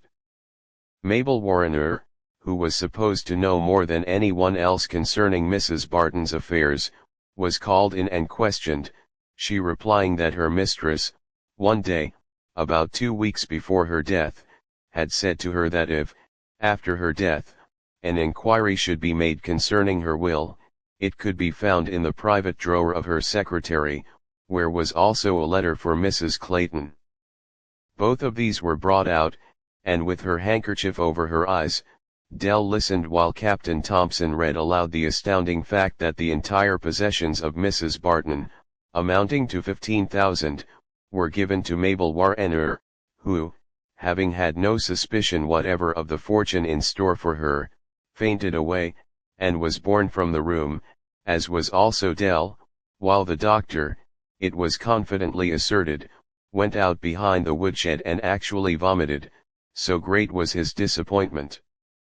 Soon rallying, however, both he and his wife declared it a fraud, accusing the still unconscious Mabel of treachery, and it was not until the lawyer who had drawn the will was produced, that they could be convinced. Suddenly remembering her letter, Dell broke it open and found therein the reasons for this most unaccountable freak. Always peculiar and naturally jealous, Mrs. Barton had felt piqued that she was not invited to Dell's wedding, which, considering that she was spending the summer in Albany at the time when it took place, was not very remarkable. Then, too, she was not consulted, and she didn't believe in doctors, they killed more than they cured, but the head and front of the offense seemed to be that instead of hiring 2 or 3 rooms and keeping house in a small, economical way, they boarded at the Tremont, where Dell had nothing to do but to change her dress, eat, sleep, and lay. So the letter ran, and she Mrs. Barton would not suffer a penny of her money to go for the support of such extravagance. She preferred giving it to Mabel Warriner, who was a prudent, saving girl, and would take care of it, while the paltry doctor would spend it for cigars, fast horses, patent leather boots, and all sorts of fooleries. The letter ended with an exhortation to Dell to go to work and earn her own living, as her grandmother had done before her. The doctor's reflections, as he rode back to Boston, were not of the most enviable nature, and who can wonder if he was rather testy towards his wife, who retorted so angrily as to bring on quite a sharp quarrel, which was prevented from being heard by the roar of the machinery, and if at Meadow Brook he did think again of Rosalie, half fancying that 5,000 divided by 13, if shared with her, might be preferable to nothing divided by nothing, shared with Dell. Who can blame him? Not I, most certainly. Wasn't he terribly disappointed? Hadn't he just lost 15,000, to say nothing of a patient, whose patronage would have ensured him a living for at least a year, besides introducing him into a broader field of practice? And if the cameo earrings were rather becoming to the dark hair and black eyes of his wife, did that in any way compensate him for the $50 which stood on the CR side of his bank book? Still, I see no good reason why, after their arrival home at a late hour of the night, they should sit up for more than an hour in a cold, cheerless room, telling each other the one that she wished she had never married him, for he alone stood in the way of her inheritance, while the other replied, that but for her extravagance he should now have had 1,500 in the bank instead of 500. Wretched couple! Their history is like that of many others, who marry without a particle of love, or at most, only a passing fancy. Had Dell chosen, she could in time have won the affection of her husband, but being naturally selfish and exacting, she expected from him every attention, while in return she seldom gave him aught save cross looks and peevish words, complaining that he did not treat her now as he once had done. As long as the doctor had a fortune in expectancy, he bore his wife's ill humor tolerably well, but now that hope was gone, his whole being seemed changed, and Dell was not often obliged to quarrel alone. At last, broken in spirits, and being really sick, she had sent for me, as I have before stated. I found her in bed, propped up on pillows, her shining hair combed back, and her large black eyes seeming blacker than ever, from contrast with her colorless cheek. All her old haughtiness was gone, and the moment she saw me she stretched her arms towards me, and bursting into tears, exclaimed, "Oh, Rose, I am so glad you have come. I was afraid you wouldn't, for I knew your aunt was very aristocratic, and I thought she might not be willing to have you visit poor, obscure people like us." There was much of bitterness in the last part of this speech, and it grated harshly upon my feelings, but it was like her, I knew, and she had only judged my aunt by what she well knew she should herself be in a similar position, so I took no notice of it, save to assure her that Aunt Charlotte was perfectly willing I should come, while at the same time I expressed my sorrow at finding her so unwell, and asked what was the matter. "Oh, nothing much," said she. "I have no particular disease, unless it be one of the mind, and that you know is not easily cured." I made no answer to this, but after a moment's silence, I ventured to inquire for her husband. Instantly there came a bright glow to her cheek, as she replied, "Oh, he is as well as could be expected, considering his terrible disappointment." Of course I asked what disappointment, whereupon she proceeded to narrate a part of what I have already told to my readers, withholding nearly all the points wherein she had been to blame, and dwelling with apparent delight upon the faults of her husband, who, she protested, was wholly selfish and avaricious. "I know," said she, "why he married me, 'twas for the sake of the few dollars he thought my grandmother would leave me, and now being disappointed in that, he cares no more for me than he does for you. No, nor half so much, for he always preferred you to me, and I wish I had let you have him, for you liked him, I know, better than I did." As she said this, she looked me steadily in the face, as if to read my inmost soul. I felt provoked, for I now thought of my former affection for the doctor as something of which I was a little ashamed, and I did not much like to be reminded of it by his wife. So I ventured to say that whatever I might once have felt for her husband, it was all over now, and I could think of no greater misfortune than that of being his wife. Now, I should know better than to speak thus to any woman concerning her husband, for however much she may talk against him herself, she certainly has no desire or expectation that her listener will agree with her. On this occasion, Dell grew angry at once, telling me I needn't speak so lightly of her husband, he was good enough for anybody, while at the same time she muttered something about sour grapes.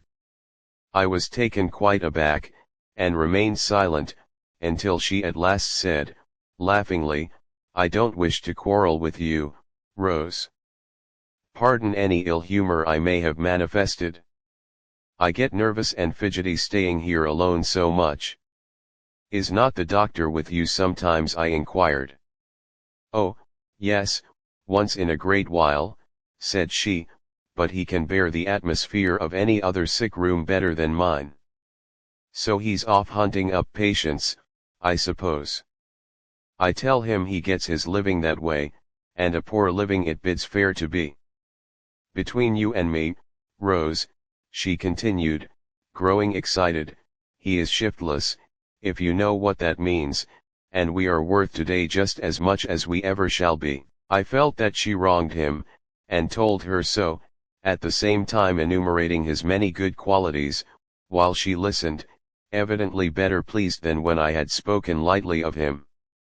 In the midst of our conversation there was a familiar step in the hall, and a moment after the doctor himself entered the room. He looked careworn and haggard, but at the sight of me, whose presence surprised him, his face quickly lighted up, and there was much of his olden manner as he took my hand and expressed his pleasure at finding me there. 'Twas but for a moment, however, for catching the eye of his wife, he became almost instantly reserved, and seating himself near a window, he pretended to be much occupied with a book, which I accidentally discovered was wrong side up. It was strange how much waiting upon Dell suddenly needed. Heretofore she had been very quiet, saying she did not wish for anything, but now that he was there, her pillows must be turned, her head must be bathed, the window must be opened and then shut, while with every other breath, she declared him to be the awkwardest man she ever saw, saying once, she didn't wonder he had no more practice if he handled all his patients as roughly as he did her. After this unkind speech, the doctor made no farther attempt to please her, but left her side and returned to his seat by the window. Ere long the supper bell rang. I had not supposed it was so late, and starting up announced my intention of going home, but to this neither the doctor nor Dell would listen, both of them insisting upon my staying to tea, she, because she felt that common civility required it, and he, because he really wished it. Once out of her sight, he was himself again, and playfully drawing my arm within his, he led me to the dining room, placing me at the head of the table, where Dell was accustomed to sit, while he took the seat opposite. As we sat there thus, I shall not say that there came to my mind no thought of what might have been, but I can say, and truthfully too, that such thoughts brought with them naught of pain, for though Dr. Clayton had once possessed the power of swaying me at his will, that time had gone by, and he was to me now only a friend, whom I both liked and pitied, for I knew he was far from being happy. Once, when I handed him his second cup of tea, he said, smiling upon me, "It makes me very happy to see you there in that seat."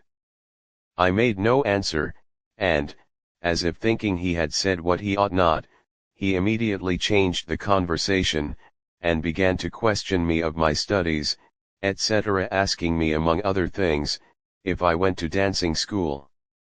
Instantly I remembered Mrs. Ross's slippers with the little wads of cotton, and I laughed aloud. It seems his thoughts took the same direction, for he, too, laughed so loudly that when we returned to Dell's room, she rather pettishly inquired what we found to amuse us so much, saying she hadn't seen the doctor look so pleased since Grandma's death, she finally added, at the same time glancing at him to witness the effect of her words.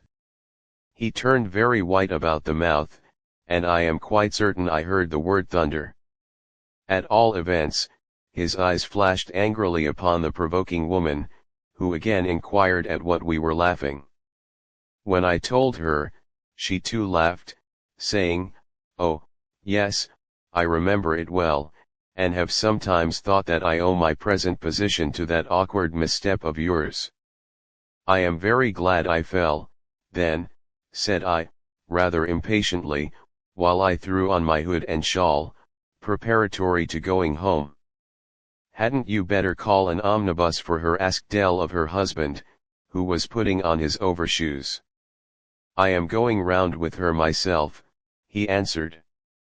"I have a patient on the way," and he hurried from the room ere she could say anything further. It was a beautiful moonlight night, and as I took his arm I recalled the time when once before we had walked thus together. I think he remembered it too, for he asked me if I ever visited Pine District. "Not often," I replied, and he continued to say, that notwithstanding that it was little more than a year and a half since he first saw me there, it seemed to him an age, adding, "and it is not strange either, for I have passed through many trials since then." To this I made no reply, and ere long he proceeded to speak further of himself, and of his disappointment, first with regard to his business, and next with regard to his domestic relations, which he gave me to understand were not particularly happy.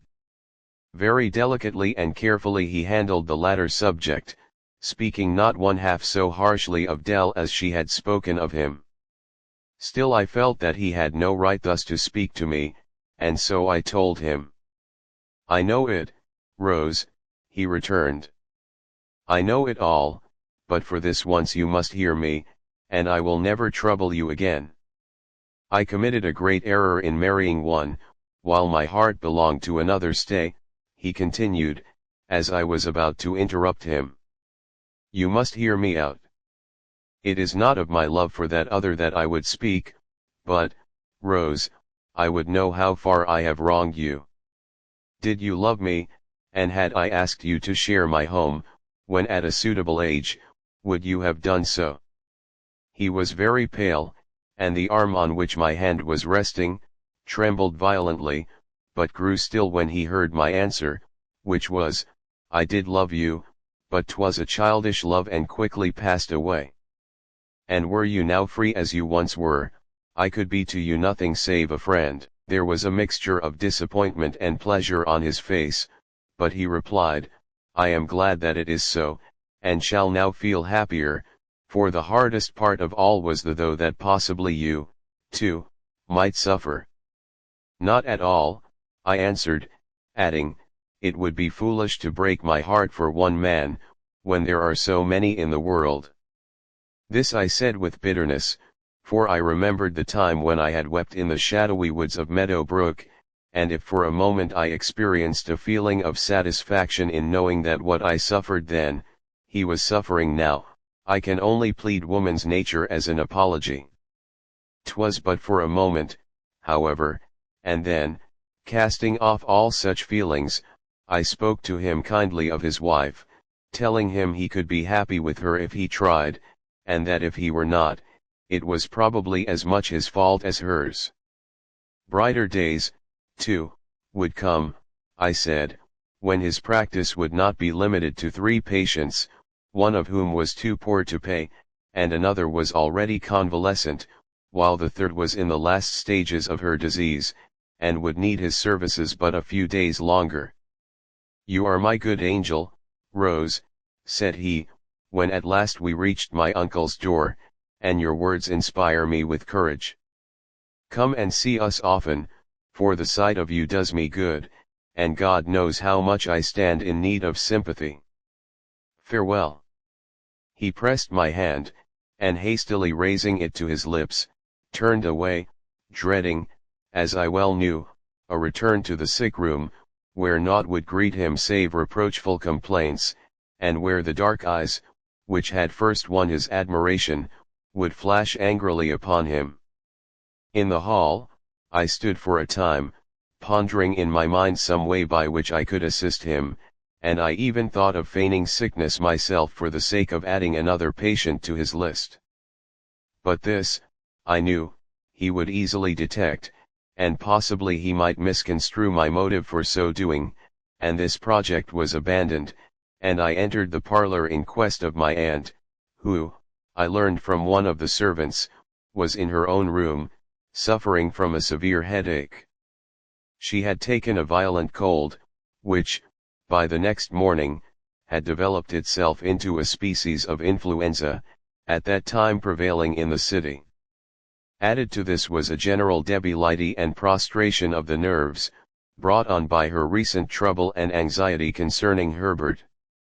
My uncle, who was always alarmed when she was ill, wished for medical advice, but to this she objected, as Dr. Mott, the family physician, was absent, and she knew of no other, whom she dare trust. Instantly I thought of Dr. Clayton.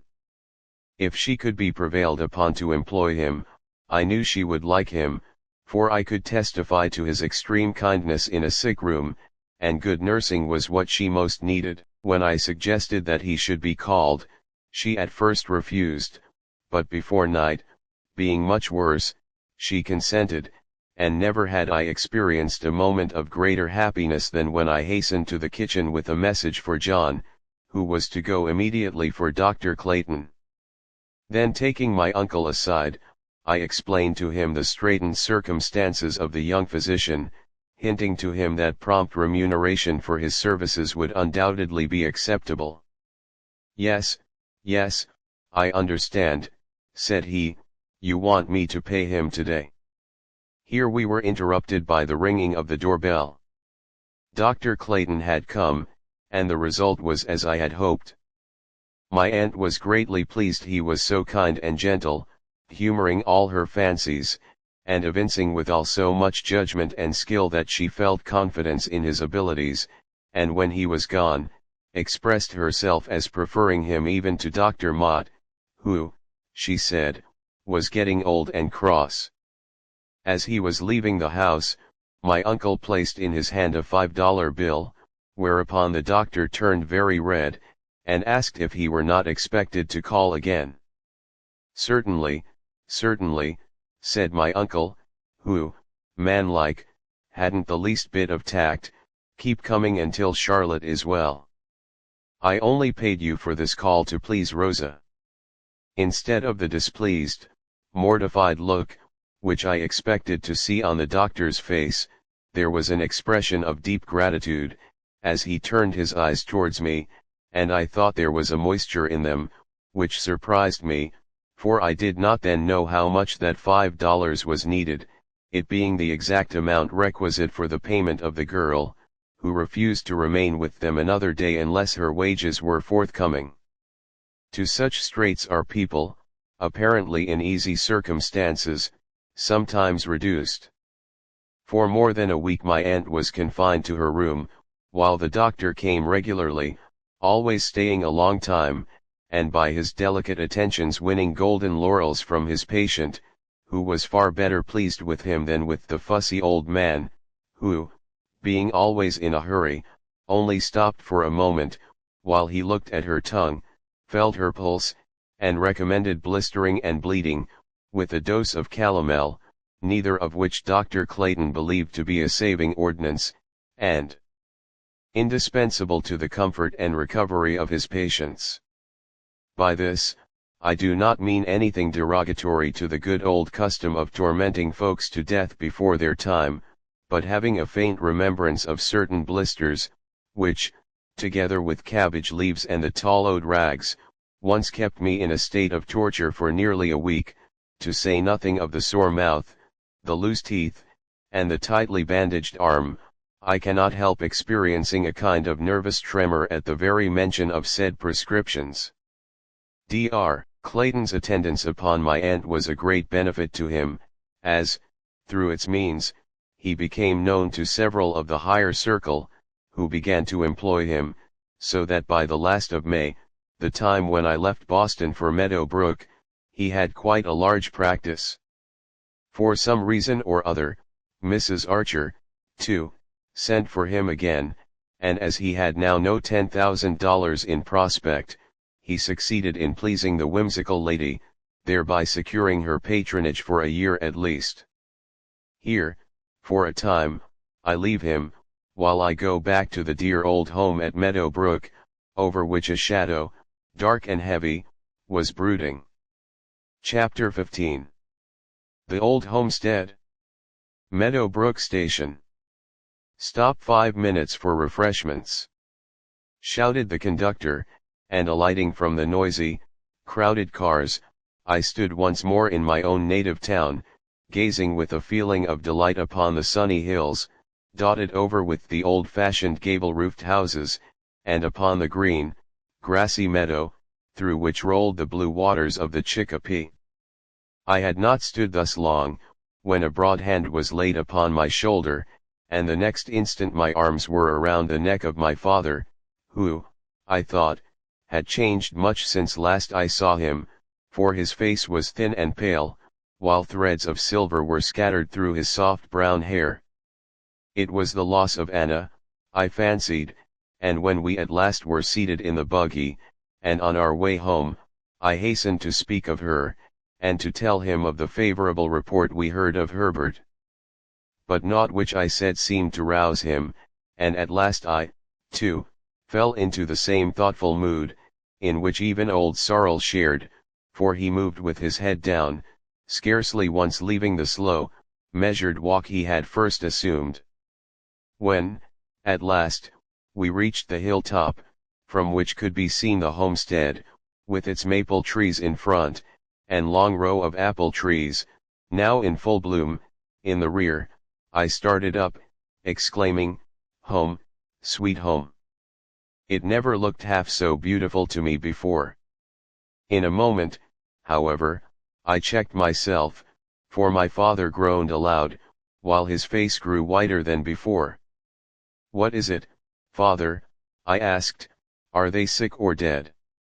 "Neither, neither," he replied, at the same time chirruping to old Sorrel, who pricked up his ears and soon carried us to the door of our house, where I was warmly greeted by all. And still there was in what they said and did an air of melancholy which puzzled me, and when I was alone with Lizzie, I asked her the cause why they looked so sad. Bursting into tears, she replied, "This is not our home any longer. We must leave it, and go, we don't know where, to the poorhouse, Pa sometimes says, when he feels the worst, and then Grandma cries so hard, oh, it's dreadful." "And why must we leave it?" I asked, and Lizzie answered, "Pa has signed notes for Uncle Thomas, who has failed, and now the homestead must be sold to pay his debts, and they so proud, too." It was as Lizzie had said. Uncle Thomas Harding was my mother's brother, who lived in Providence, in far greater style, it was said, than he was able to support. Several times had Aunt Harding visited us, together with her 2 daughters, Ellen and Theodosia. They were proud, haughty girls, and evidently looked upon us, their country cousins, with contempt, only tolerating us, because it was pleasant to have some place in the country where to while away a few weeks, which, in the heated, dusty city, would otherwise hang heavily upon their hands.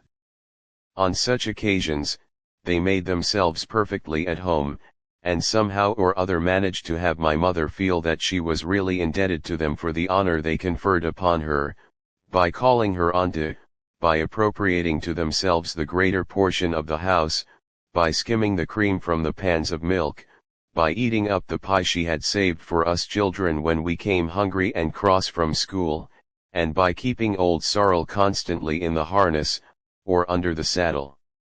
In return for all this, they sometimes gave us an old collar, a silk apron, a soiled ribbon, or broken parasol, and once, when my parents visited them, they sent us a trunk full of rubbish, among which was Fielding's Tom Jones.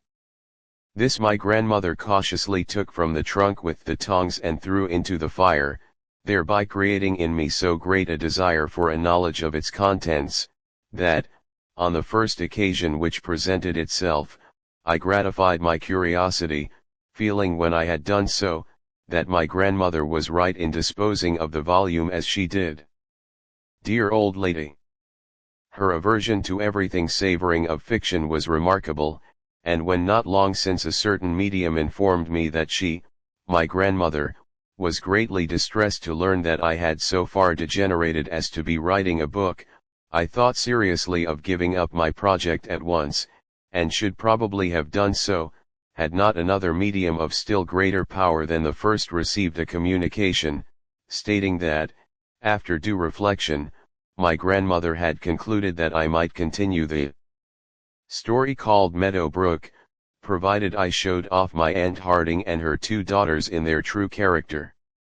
So, as a dutiful child, it becomes me to tell how my father, who was warmly attached to my Uncle Thomas, lent him money from time to time, and signed notes to the amount of several $1,000s, never once dreaming that in the end he would be ruined, while my uncle, influenced by his more crafty wife, managed in some unaccountable way to maintain nearly the same style of living as formerly, and if his proud daughters ever felt the ills of poverty, it was certainly not apparent in the rich silks and costly furs which they continued to sport.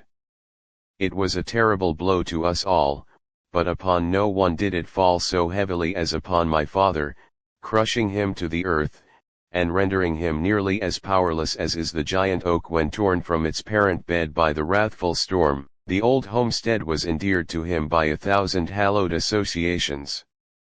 It was the home of his boyhood, and around the cheerful fires, which years ago were kindled on its spacious hearthstone, he had played with those who long since had passed from his side, some to mingle in the great drama of life, and others to that world where they number not by years. There, too, in his early manhood had he brought his bride, my gentle mother, and on the rough bark of the towering maples, by the side of his own and his brother's names, were carved those of his children, all save little Jamie, who died ere his tiny fingers had learned the use of knife or hammer. No wonder, then, that his head grew dizzy and his heart sick as he thought of leaving it forever, and when at last the trying moment came, when with trembling hand he signed the deed which made him homeless, who shall deem him weak, if he laid his weary head upon the lap of his aged mother and wept like a little child? A small house in the village was hired, and after a few weeks' preparation, one bright June morning, when the flowers we had watched over and tended with care were in bloom, when the robins which, year after year had returned to their nests in the maple tree, were singing their sweetest songs, and when the blue sky bent gently over us, we bade adieu to the spot, looking back with wistful eye until every trace of our home had disappeared. Farewell forever to thee, dear old homestead, where now other footsteps tread and other children play than those of Auld Lang Syne. The lights and shadows of years have fallen upon thee since that summer morn, and with them have come changes to thee as well as to us. The maple, whose branches swept the roof above my window, making oft sad music when tuned by the autumn wind, has been cut away, and the robins, who brought to us the first tidings of spring, have died or flown to other haunts.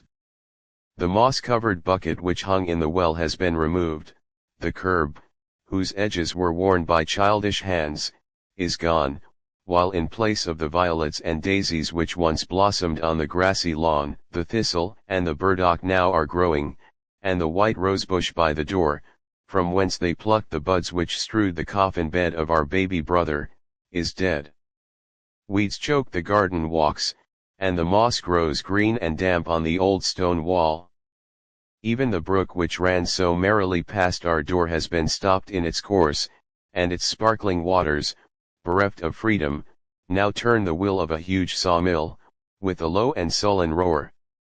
All is changed, and though memory still turns fondly to the spot which gave me birth, I have learned to love another home, for where my blessed mother dwells, 'tis surely home to me. By her side there is, I know, a vacant chair, and in her heart a lonely void, which naught on earth can fill, but while she lives, and I know that there is in the world for me a mother and a mother's love, can I not feel that I have indeed a home, though it be not the spot where first she blessed me as her child. Chapter 16. Out West.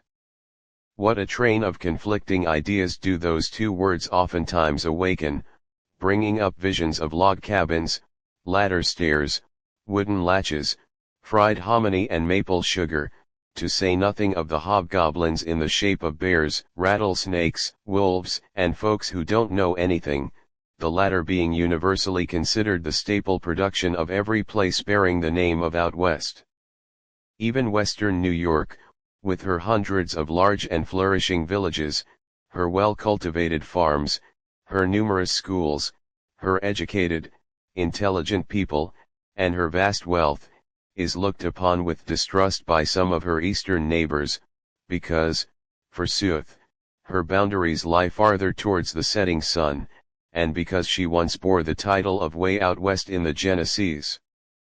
Of course I speak only from observation and personal experience, for at Meadow Brook, 10 years ago, many fears were expressed lest Anna should miss the society to which she had been accustomed, and when after the sale of the homestead, she wrote, asking me to come and live with her, I hesitated, for to me it seemed much like burying myself from the world, particularly as she chanced to mention that the schoolhouse was a log one, and that there were in the neighborhood several buildings of the same material. Never having seen anything of the kind, I could not then understand that there is often in a log house far more comfort and genuine happiness than in the stateliest mansion which graces Fifth Avenue or Beacon Street, and that the owners of said dwellings are frequently worth their thousands, and only wait for a convenient opportunity to build a more commodious and imposing residence. At last, after many consultations with my parents, I concluded to go, and about the middle of November I again bade adieu to Meadow Brook, and in company with a friend of my father, who was going west, I started for Rockland, NY, which is in the western part of Ontario County, and about 14 miles from Canandaigua, at which place Herbert was to meet me. I had never before been west of Springfield, and when about sunset I looked out upon the delightful prospect around Albany, I felt a thrill of delight mingled with a feeling of pain, for I began to have a vague impression that possibly Massachusetts, with all her boasted privileges, could not outrival the Empire State.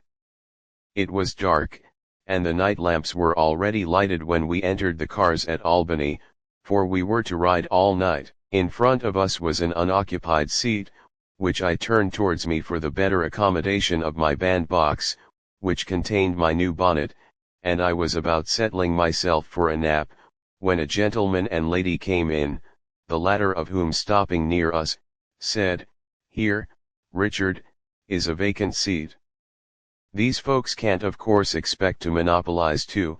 At the same time she commenced turning the seat back, to the great peril of my bonnet, which, as it was made in Boston, I confidently expected would be the envy and fashion of all Rockland. I was sitting with my hand over my eyes, but at the sound of that voice I started, and, looking up, saw before me Ada Montrose, and with her the dark gentleman who had so much interested me at the theatre.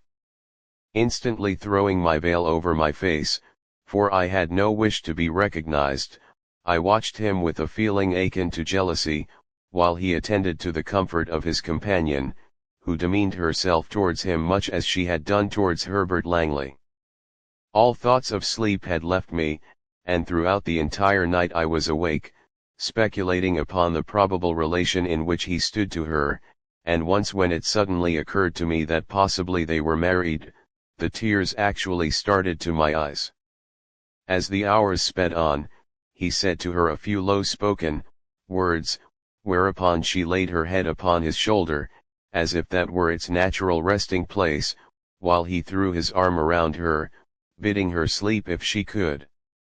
Of course she was his wife, I said, and with much of bitterness at my heart, I turned away and watched the slowly moving lights of the canal boats, discernible on the opposite side of the Mohawk, along whose banks we were passing. Whether Ada liked her pillow or not, she clung to it pertinaciously until it seemed to me that her neck must snap asunder, while with a martyr's patience he supported her, dozing occasionally himself, and bending his head so low that his glossy black hair occasionally touched the white brow of the sleeping girl. "Bride and groom," I heard a rough-looking man mutter, as he passed them in quest of a seat, and as this confirmed my fears, I again turned towards the window, which I opened, so that the night air might cool my burning cheeks. That night I made up my mind to be an old maid. Nobody would ever want me, I knew, I was so homely, and with calm resignation I thought how much good I would do in the world, and how I would honor the sisterhood. Very slowly the morning light came struggling in through the dirty windows, rousing the weary passengers, who, rubbing their red-rimmed eyes, looked around to see who their companions were. It was nearly noon when we reached Canandaigua, and so carefully had I kept my face hidden from view that Ada had no suspicion whatever of my presence. At Canandaigua I took leave of my companion, and stepping out upon the platform in front of the depot, looked anxiously around for Herbert, but he was not there. Thinking he would soon be there, I found my way to the public parlor, which for a few moments I occupied alone. I had just removed my dusty bonnet, and was brushing my tangled hair, when the door opened, and I stood face to face with Ada Montrose, who started back, and for a moment evidently debated the propriety of recognizing me. Thinking she might do just as she pleased, I simply nodded, as I would to any stranger, and went on with my toilet, while throwing herself upon the sofa, she exclaimed, "Dear me, how tired I am! Do you live here?" "Of course not," I answered, "I am on my way to visit my sister Anna, whom you perhaps remember." She turned very red, and replied by asking if I were in the train which had just passed. "Yes," I answered, "I occupied the seat directly behind you and your husband, is it not?" I felt that I must know the truth, and hence the rather impertinent question, which, however, did not seem to displease her in the least. Affecting to be a little embarrassed, she said, "Not my husband yet. He came on to Boston to accompany me home, and wishing to see a friend of his, who lives here, we have stopped over one train." I know not why it was, but her words gave me comfort, while at the same time the state of single blessedness appeared to me far less attractive than it had a few hours before. I was on the point of asking her about my aunt, when the door again opened and there stood before us a slovenly-looking man, attired in a slouched hat, muddy pantaloons, grey coat, and huge cowhide boots. So complete was the metamorphosis that neither of us recognized him, until he had exclaimed, as his eye fell upon Ada, "Good heavens, Ade! How came you here?" Then we knew it was Herbert Langley. So astonished was I that it was some time ere I found voice to return his rather noisy greeting. Try as he would, he could not conceal the fact that he was rather disconcerted at being seen by Ada in such a plight, and after a little he stammered out an apology, saying he was a farmer now, and lived in the country, and of course could not be expected to dress as he used in the city. This, I knew, was no excuse, and I trembled lest he might be changed in more points than one. "How is your wife, Mrs. Langley?" asked Ada, in a mocking, deferential tone. Instantly the whole expression of Herbert's face was changed, and there was a look of tenderness and pride in his eyes as he advanced towards Ada, and whispered in her ear something which I did not understand. Whatever it was, it made her blush, as she replied rather sneeringly, "Of course I congratulate you.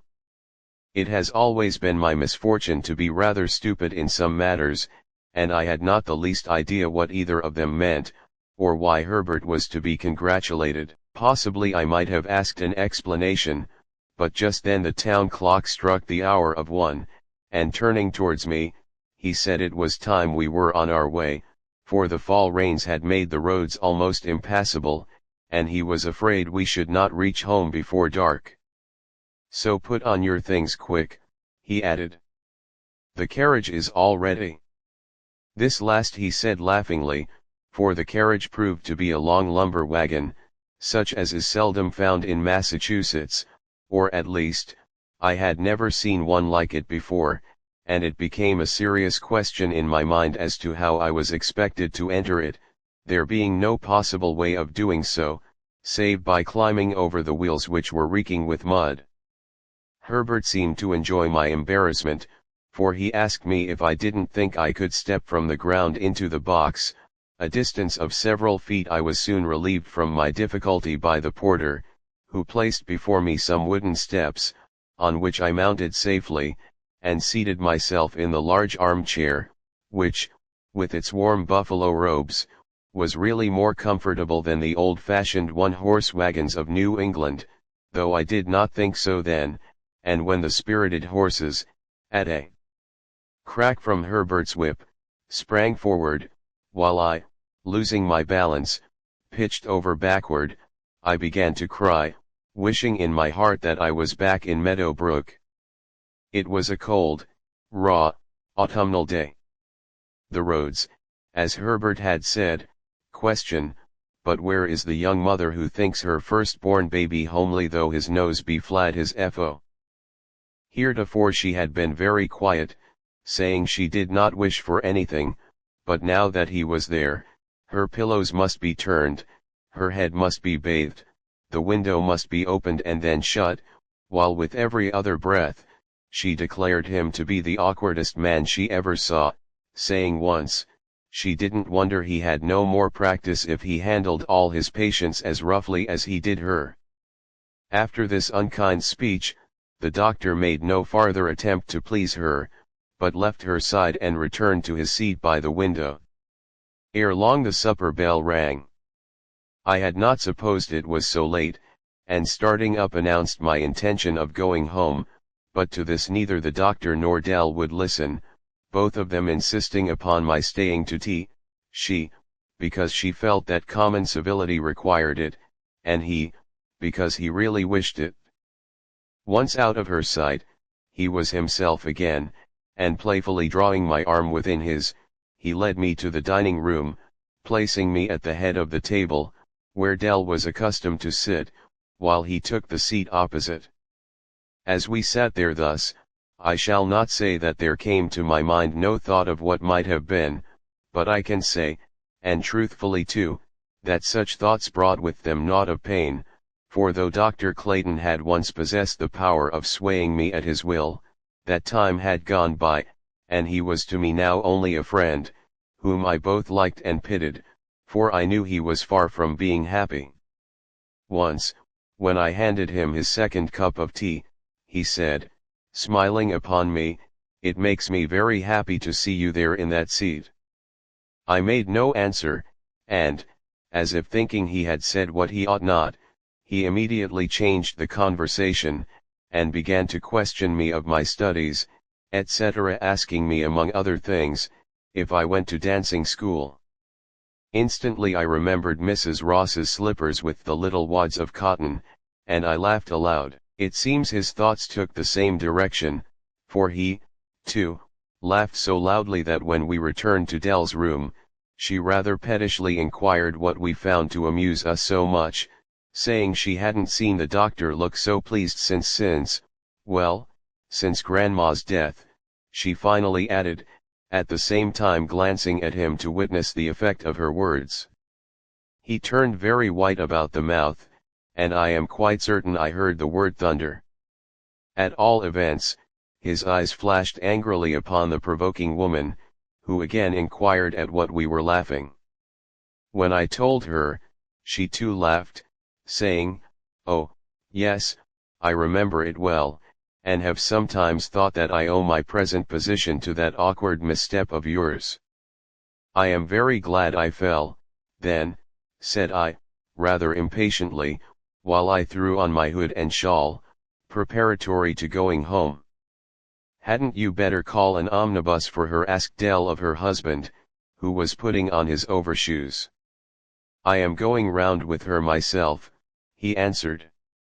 "I have a patient on the way," and he hurried from the room ere she could say anything further. It was a beautiful moonlight night, and as I took his arm I recalled the time when once before we had walked thus together. I think he remembered it too, for he asked me if I ever visited Pine District. "Not often," I replied, and he continued to say, that notwithstanding that it was little more than a year and a half since he first saw me there, it seemed to him an age, adding, "and it is not strange either, for I have passed through many trials since then." To this I made no reply, and ere long he proceeded to speak further of himself, and of his disappointment, first with regard to his business, and next with regard to his domestic relations, which he gave me to understand were not particularly happy. Very delicately and carefully he handled the latter subject, speaking not one half so harshly of Dell as she had spoken of him. Still I felt that he had no right thus to speak to me, and so I told him. "I know it, Rose," he returned. "I know it all, but for this once you must hear me, and I will never trouble you again. I committed a great error in marrying one, while my heart belonged to another. Stay," he continued, as I was about to interrupt him. "You must hear me out. It is not of my love for that other that I would speak, but, Rose, I would know how far I have wronged you. Did you love me, and had I asked you to share my home, when at a suitable age, would you have done so?" He was very pale, and the arm on which my hand was resting, trembled violently, but grew still when he heard my answer, which was, "I did love you, but 'twas a childish love and quickly passed away. And were you now free as you once were, I could be to you nothing save a friend." There was a mixture of disappointment and pleasure on his face, but he replied, "I am glad that it is so, and shall now feel happier, for the hardest part of all was the though that possibly you, too, might suffer." "Not at all," I answered, adding, "it would be foolish to break my heart for one man, when there are so many in the world." This I said with bitterness, for I remembered the time when I had wept in the shadowy woods of Meadow Brook, and if for a moment I experienced a feeling of satisfaction in knowing that what I suffered then, he was suffering now, I can only plead woman's nature as an apology. 'Twas but for a moment, however, and then, casting off all such feelings, I spoke to him kindly of his wife, telling him he could be happy with her if he tried, and that if he were not, it was probably as much his fault as hers. Brighter days, too, would come, I said, when his practice would not be limited to 3 patients, one of whom was too poor to pay, and another was already convalescent, while the third was in the last stages of her disease, and would need his services but a few days longer. "You are my good angel, Rose," said he, when at last we reached my uncle's door, "and your words inspire me with courage. Come and see us often, for the sight of you does me good, and God knows how much I stand in need of sympathy. Farewell." He pressed my hand, and hastily raising it to his lips, turned away, dreading, as I well knew, a return to the sick room, where naught would greet him save reproachful complaints, and where the dark eyes, which had first won his admiration, would flash angrily upon him. In the hall, I stood for a time, pondering in my mind some way by which I could assist him, and I even thought of feigning sickness myself for the sake of adding another patient to his list. But this, I knew, he would easily detect, and possibly he might misconstrue my motive for so doing, and this project was abandoned, and I entered the parlor in quest of my aunt, who, I learned from one of the servants, was in her own room, suffering from a severe headache. She had taken a violent cold, which, by the next morning, had developed itself into a species of influenza, at that time prevailing in the city. Added to this was a general debility and prostration of the nerves, brought on by her recent trouble and anxiety concerning Herbert. My uncle, who was always alarmed when she was ill, wished for medical advice, but to this she objected, as Dr. Mott, the family physician, was absent, and she knew of no other, whom she dare trust. Instantly I thought of Dr. Clayton. If she could be prevailed upon to employ him, I knew she would like him, for I could testify to his extreme kindness in a sick room, and good nursing was what she most needed. When I suggested that he should be called, she at first refused, but before night, being much worse, she consented, and never had I experienced a moment of greater happiness than when I hastened to the kitchen with a message for John, who was to go immediately for Dr. Clayton. Then taking my uncle aside, I explained to him the straitened circumstances of the young physician, hinting to him that prompt remuneration for his services would undoubtedly be acceptable. Yes, yes, I understand, said he, you want me to pay him today. Here we were interrupted by the ringing of the doorbell. Dr. Clayton had come, and the result was as I had hoped. My aunt was greatly pleased he was so kind and gentle, humoring all her fancies, and evincing withal so much judgment and skill that she felt confidence in his abilities, and when he was gone, expressed herself as preferring him even to Dr. Mott, who, she said, was getting old and cross. As he was leaving the house, my uncle placed in his hand a $5 bill, whereupon the doctor turned very red, and asked if he were not expected to call again. Certainly, certainly, said my uncle, who, manlike, hadn't the least bit of tact, keep coming until Charlotte is well. I only paid you for this call to please Rosa. Instead of the displeased, mortified look, which I expected to see on the doctor's face, there was an expression of deep gratitude, as he turned his eyes towards me, and I thought there was a moisture in them, which surprised me, for I did not then know how much that $5 was needed, it being the exact amount requisite for the payment of the girl, who refused to remain with them another day unless her wages were forthcoming. To such straits are people, apparently in easy circumstances, sometimes reduced. For more than a week my aunt was confined to her room, while the doctor came regularly, always staying a long time, and by his delicate attentions winning golden laurels from his patient, who was far better pleased with him than with the fussy old man, who, being always in a hurry, only stopped for a moment, while he looked at her tongue, felt her pulse, and recommended blistering and bleeding, with a dose of calomel, neither of which Dr. Clayton believed to be a saving ordinance, and indispensable to the comfort and recovery of his patients. By this, I do not mean anything derogatory to the good old custom of tormenting folks to death before their time, but having a faint remembrance of certain blisters, which, together with cabbage leaves and the tallowed rags, once kept me in a state of torture for nearly a week, to say nothing of the sore mouth, the loose teeth, and the tightly bandaged arm, I cannot help experiencing a kind of nervous tremor at the very mention of said prescriptions.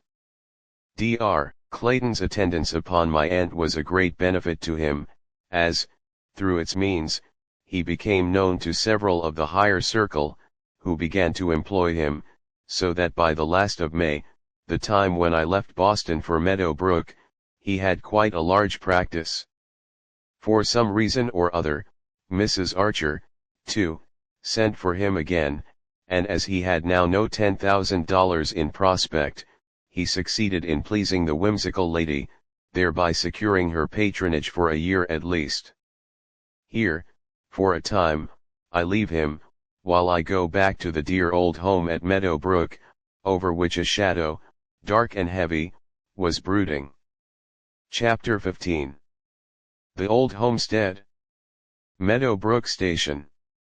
"Stop 5 minutes for refreshments," shouted the conductor, and alighting from the noisy, crowded cars, I stood once more in my own native town, gazing with a feeling of delight upon the sunny hills, dotted over